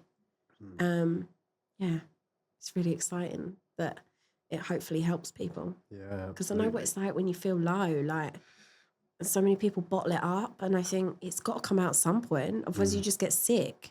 Yeah, so absolutely. A question I have is, when did you find out about the bipolar and how? The 29th of December, Oh, wow. 2007. Yes. I was with my mum and I was at the doctor's, a mental health hospital in Dartford. And it was Dr. Tan. And he literally told me, yeah, we believe it's bipolar. So we're going to start you on the medication and see what happens. Yeah, the medication trials were horrible because one of them, I'd get nosebleeds constantly. Another one, you'd feel like the lights were on when I was home. Like there was just a glass wall between me and everything. Wow. I couldn't feel anything. And then another one made me sleep for days. And another one made me really high, but made me, it controlled my lows, but didn't control my highs. And sometimes your highs can be just as dangerous as a low. Absolutely. Because you think, yeah, I can fly. Like, I can do it. I remember going to view a property in Ainsford, just outside of Dartford, that was worth more than like 7 times my annual wage. I'd been on sick benefit for a bit. And I was like, yeah, I can buy this 700 grand house. Like, no, I don't even know if I had a credit rating at that point. And it can be deadly. You've got money and then you spend it. I used to buy things and give them to people in the street. Like, here you go, have this, because it made people happy. Yeah. It's, it was kind of good to get a label. Not everyone's up for a label, but for me, it just helps me process. And I'm like, well, if I know what it is, I know where I can start because I can research it. I can then know where to pick up from. I can know, okay, well, somebody else has tried this and that worked for them. So if you don't know what the problem is, how can you fix it? So for me, a label is really helpful. But it did become a point where I felt like I was playing mental health bingo and they were like, oh, so you've got bipolar. Oh, so you've got emotional unstable personality disorder. And I was like, try saying that after a few drinks.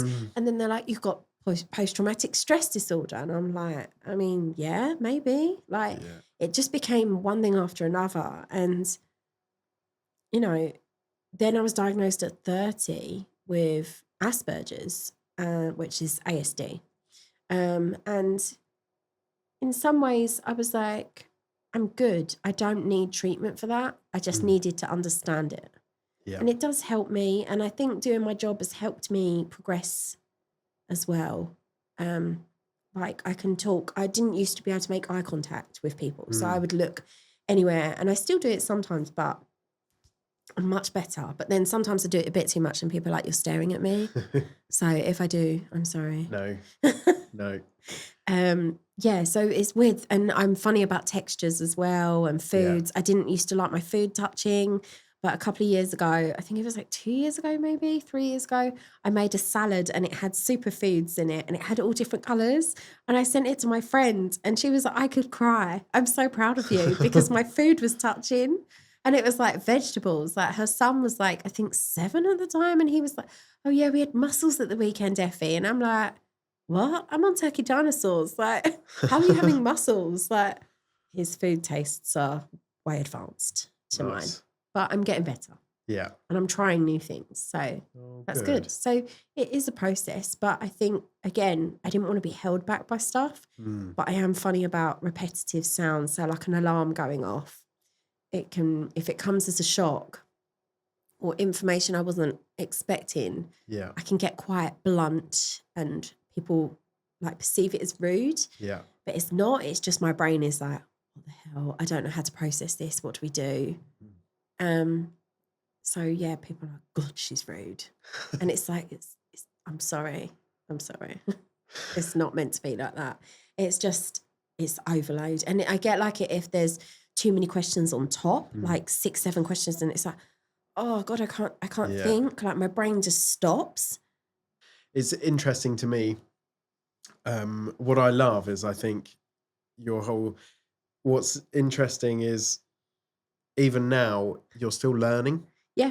And that's been really interesting to me because I think you never really look back and think actually up until this point, life's been this whole learning cycle of learning new things, not only about external things like how to do a podcast, but how, your body, your mind, how your body reacts to certain things has been really, really eye-opening. I think it's really important to just be maybe not present in the moment. I think we all struggle for that, especially the girl that set up a seasonal decorating company. I think it's really important to be present with yourself. How do you feel right now? Yeah. And I think a lot of us ignore that. Yeah. And it's okay, like, it's okay to just need to stop. It's okay to want to stop. It's okay to, pause, I want to get off. Like, all of that's completely normal. And it's staying present with that and being like, that's an okay feeling. I'm allowed to feel that way. But yeah, every day is a school day. And I think, my learning on myself is insane. It's especially in the last 6 months. I didn't know my body could tolerate, like, that July 15th is etched into my brain. I bet. And it's the tiniest scar. It's so annoying. I thought about getting a tattoo next to it saying the one where I nearly died, like as in a Friends thing. But it's at what point does a body quit?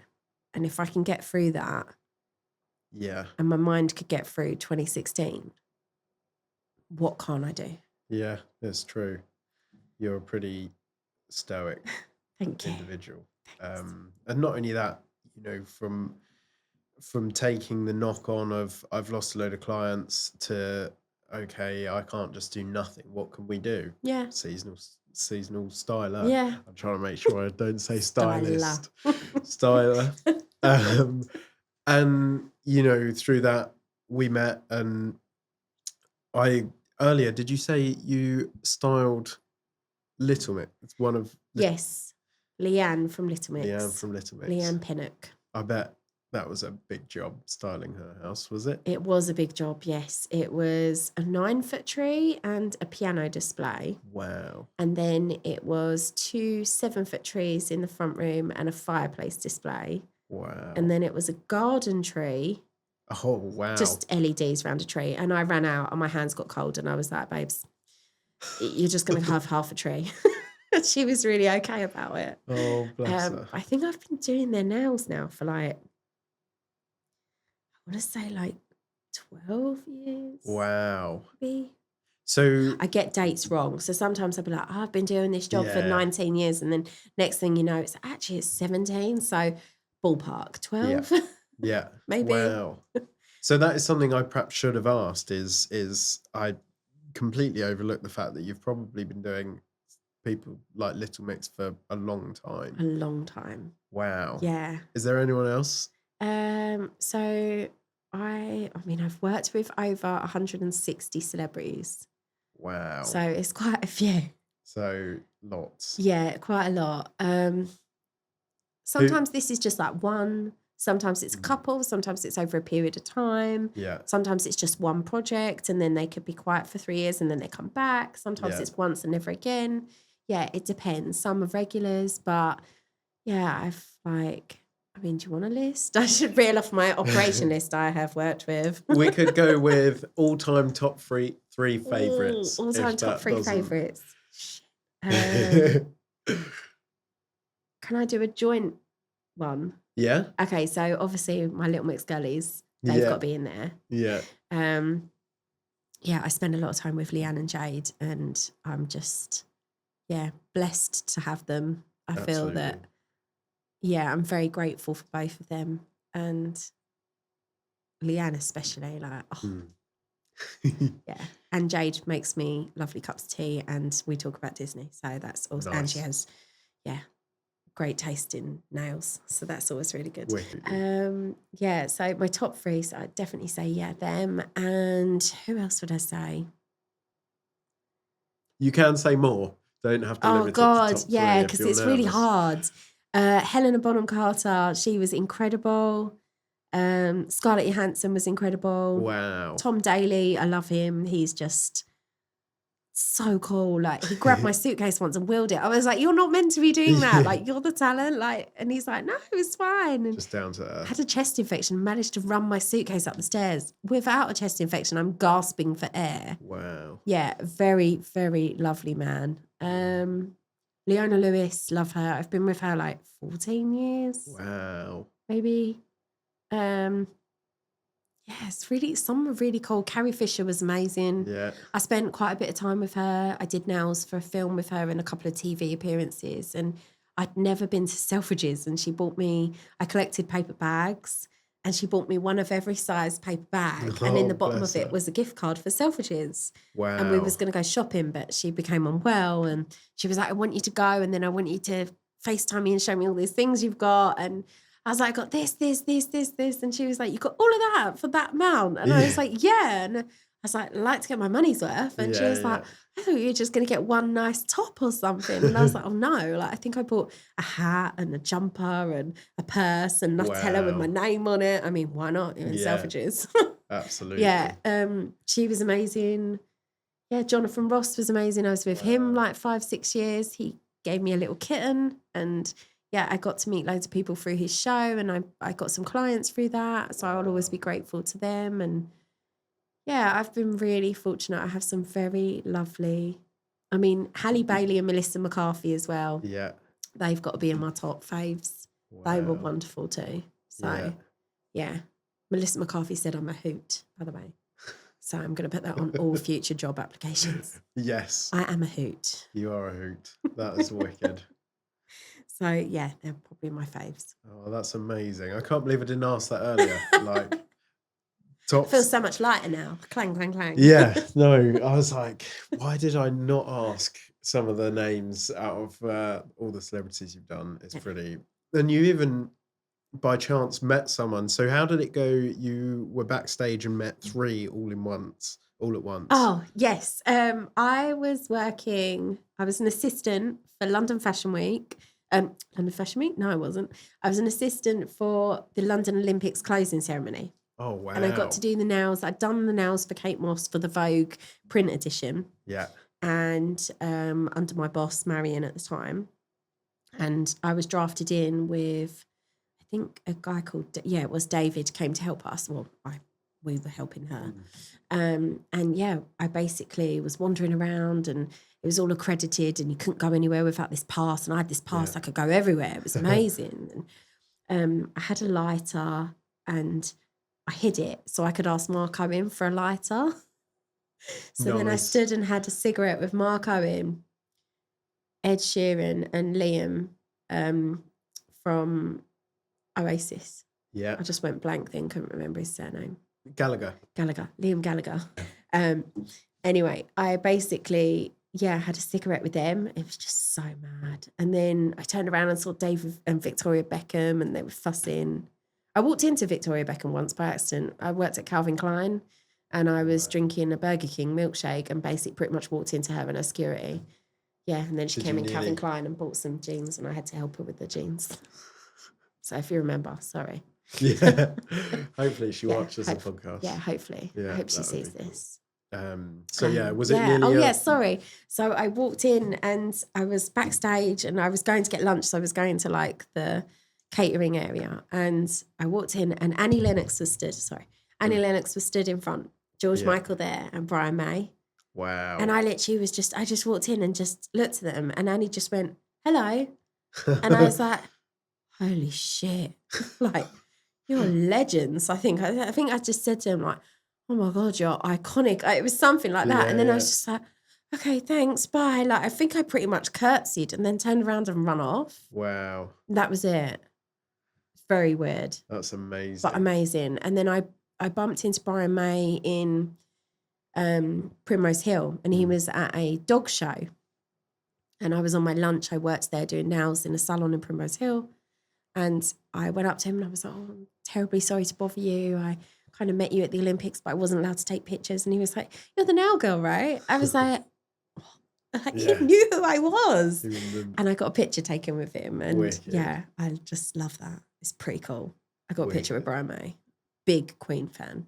Do you have like a media wall at home with some of the selfies? No, I don't actually. I don't often take selfies. Like, I get asked a lot for like autograph things, like from clients. Oh, can you get me this? Can you get me that? And I'd love to go, yeah, for everything. But you just can't. So no, it would just, It alters it slightly. I've had a couple of signatures. Like, I got a signature from my granddad on his Les Mis DVD. I stole it from his house, took it to work with me, and Eddie Redmayne signed it. to my nan and Wicked. granddad. And I took it back. And do you know what my granddad said? Oh, someone's drawn all over my DVD. I'll have to get another one now. I knew it was going to be something like that. Honestly. That's a classic granddad. I did get a T-shirt from Monty Python for my nan and granddad. And I sent a picture of them doing the Ministry of Funny Walks to the person that got it for me from them. So I got that. I've got a poster signed from Little Mix, and it says, "To Steph, thank you for everything." And the person that gave it to me was like, "Everything? What have you done?" And I was like, What? I don't know. And then there was like, "Oh, my poster." And I was like, "Oh, that makes sense." So yeah. So I've got a couple of things, but I don't have that many selfies. I've got a selfie with Naomi Campbell's bodyguard, who's like 8 foot or something stupid. He's like maybe like 7'11" or something. And I'm like 5'1", and it is ridiculous. Yeah. It's ridiculous. That's a cool photo to have. Yeah. And I'm literally, and he's like 6 people taller than me. It's insane. Wow. Yeah. Do you know what I mean? It was hilarious. That was probably the shortest person in the room. I've got that. I actually had my first selfie with Jade and Leanne the other day at Jade's party. Wow. And everyone was like, "Oh my God, Perry, you look different." That's a joke, obviously. I wish I looked like Perry. But yeah. That was fun. So you go to your like properly friends with pretty much with Little Mix? Maybe, I don't know. Yeah, maybe. Maybe. I think so. I mean, you went to party, I would say. Yeah, I wouldn't want to get too cocky and be like, "Yeah, they're my mates," but I'm grateful to have them in my life. So yeah, no, and they're very lovely clients and friends. I think I'd like to say friends. Friends, special friends. It sounds like it. It sounds like it. So no, it's nice. Oh, wicked!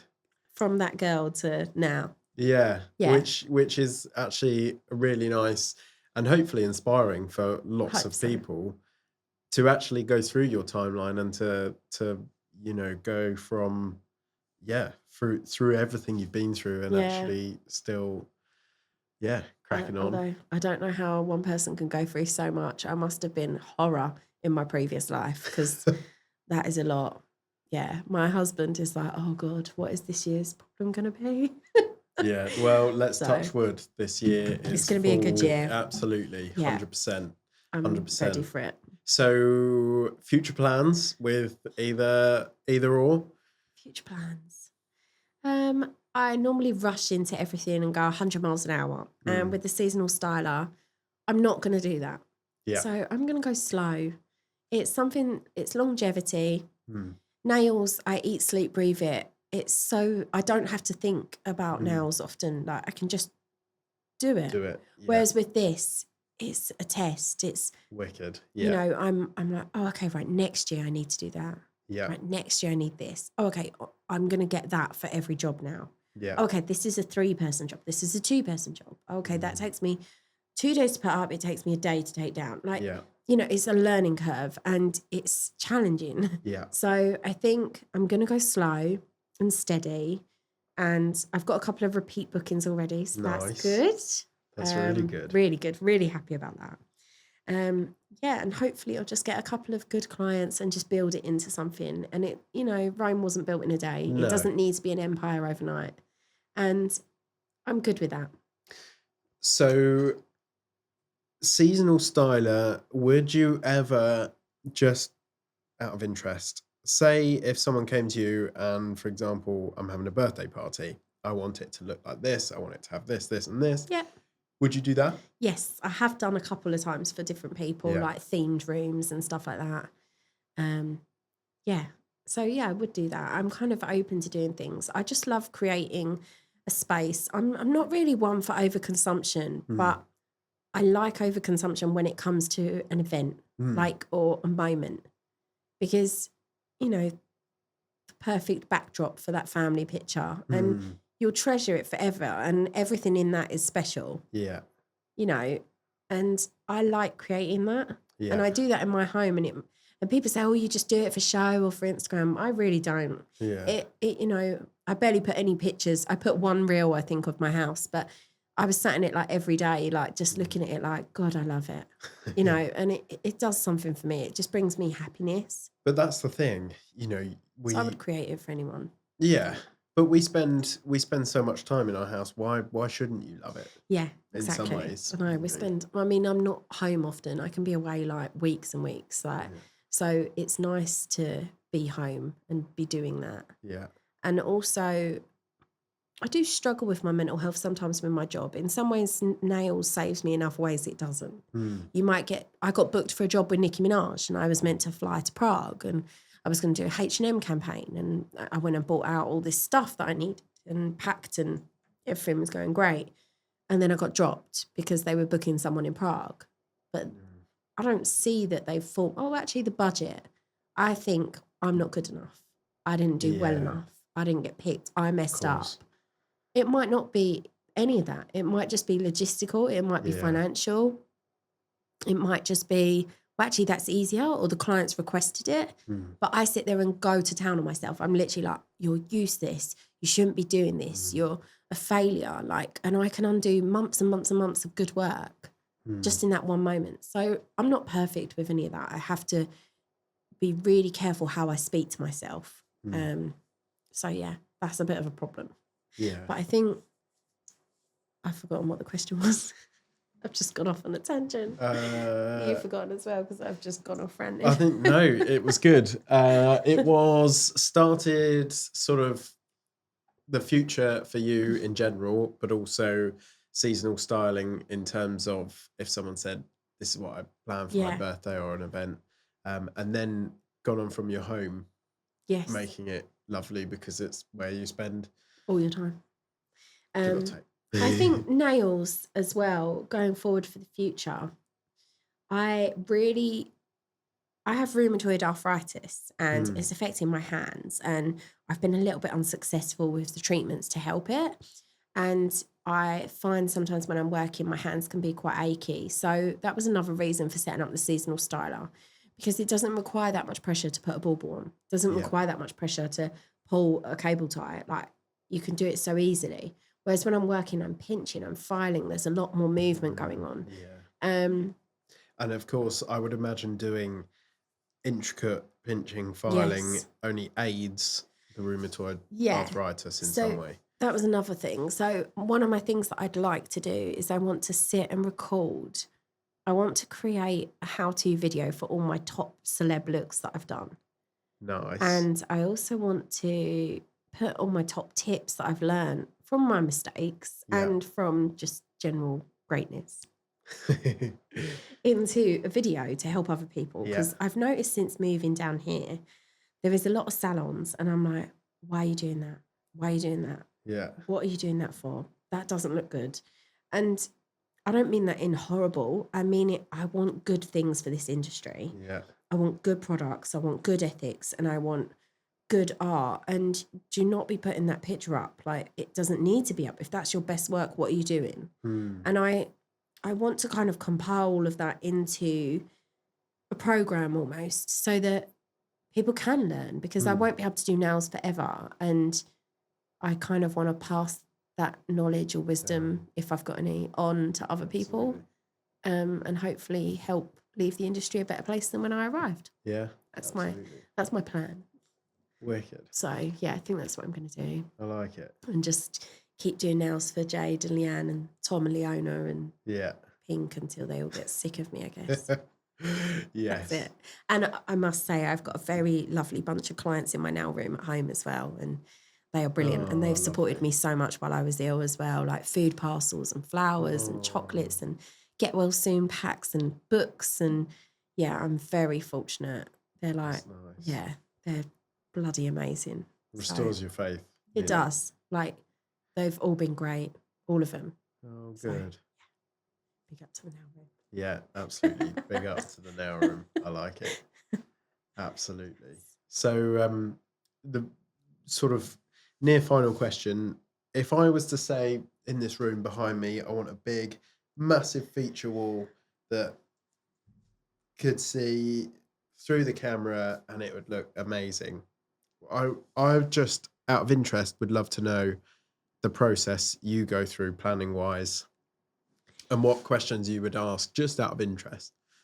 Well, I'm still pretty new at it. So I normally ask what your favourite colours are.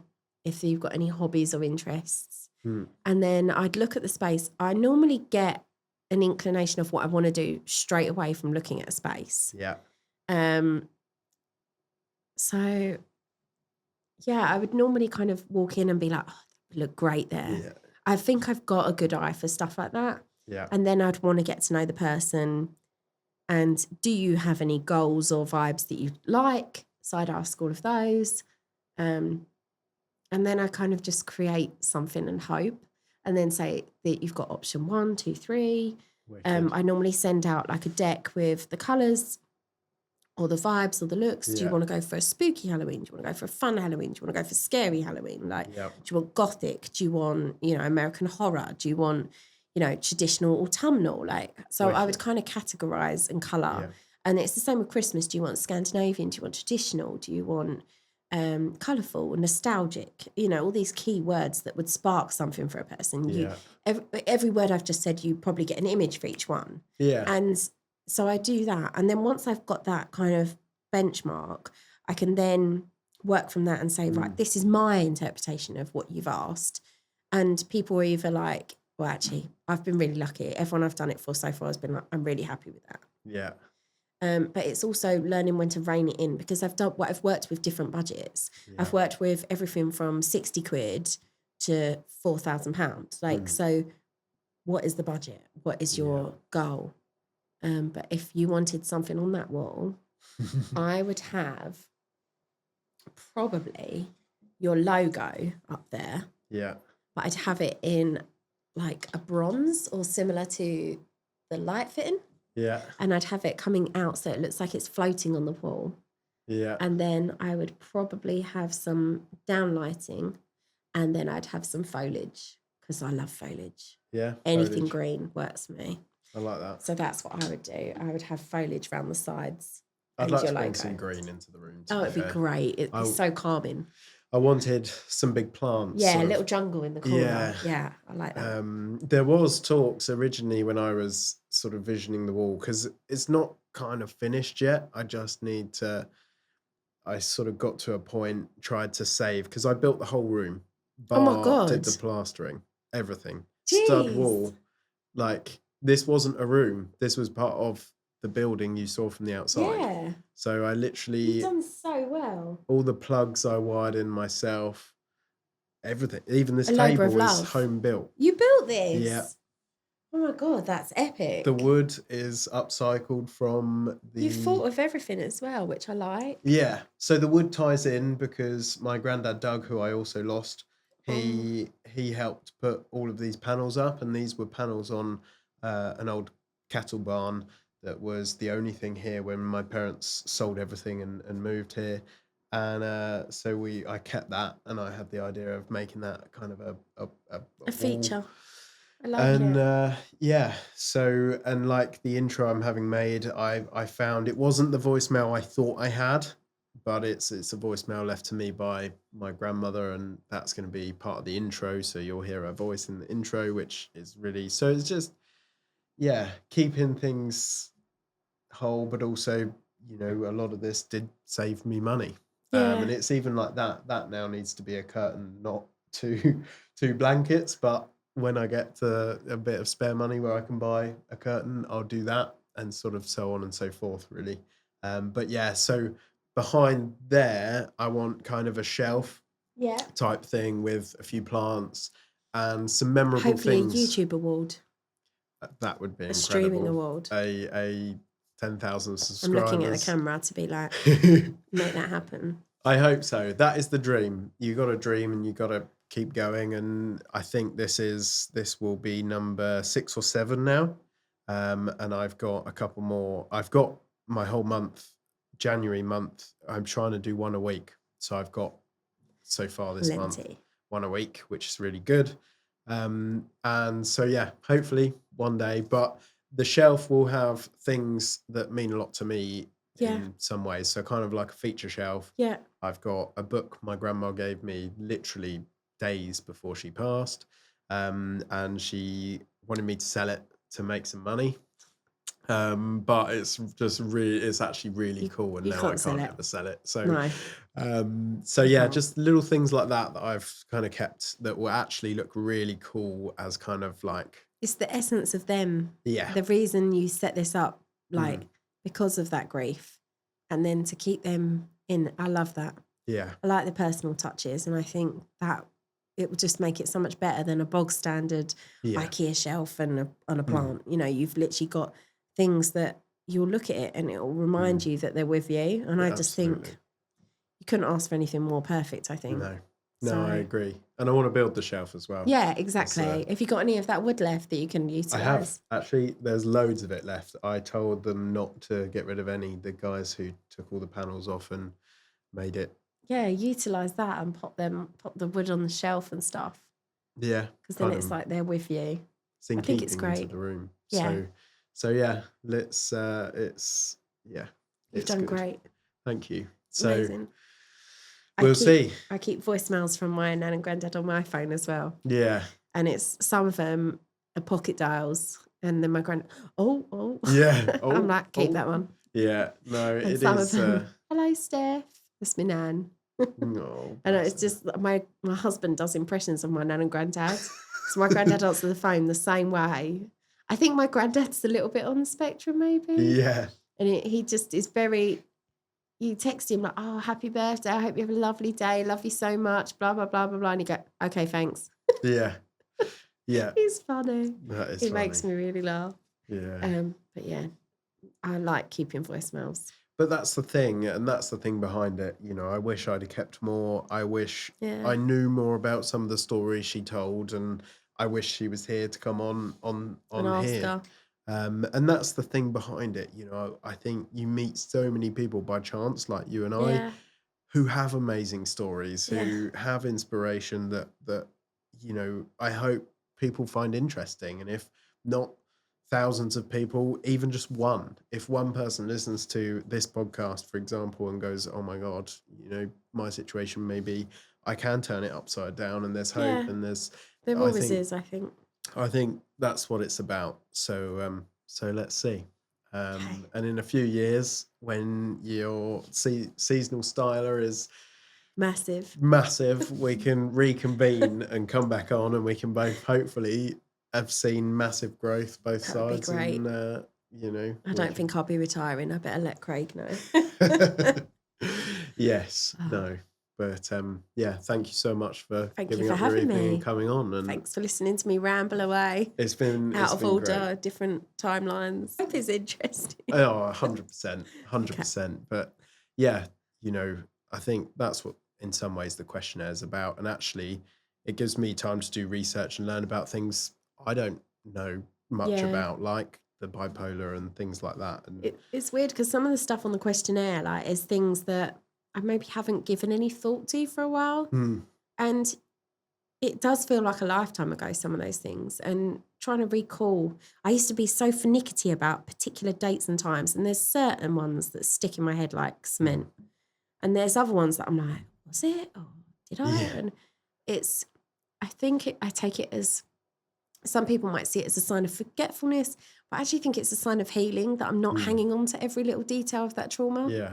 And I'm kind of proud of that. I'm kind of proud that I can forget it, you know, and also I had the biggest trauma ever last year. And I think that's wiped out 80% of my capacity for trauma. So I think that's probably why I forget everything else. I'm like, that was nothing. Yeah. But yeah, it's interesting. It's nice to talk about it and not break. Absolutely. So I'm proud of myself for that. Like, it's growth. You should be. It was inspirational for me, at least, and I think you should be proud.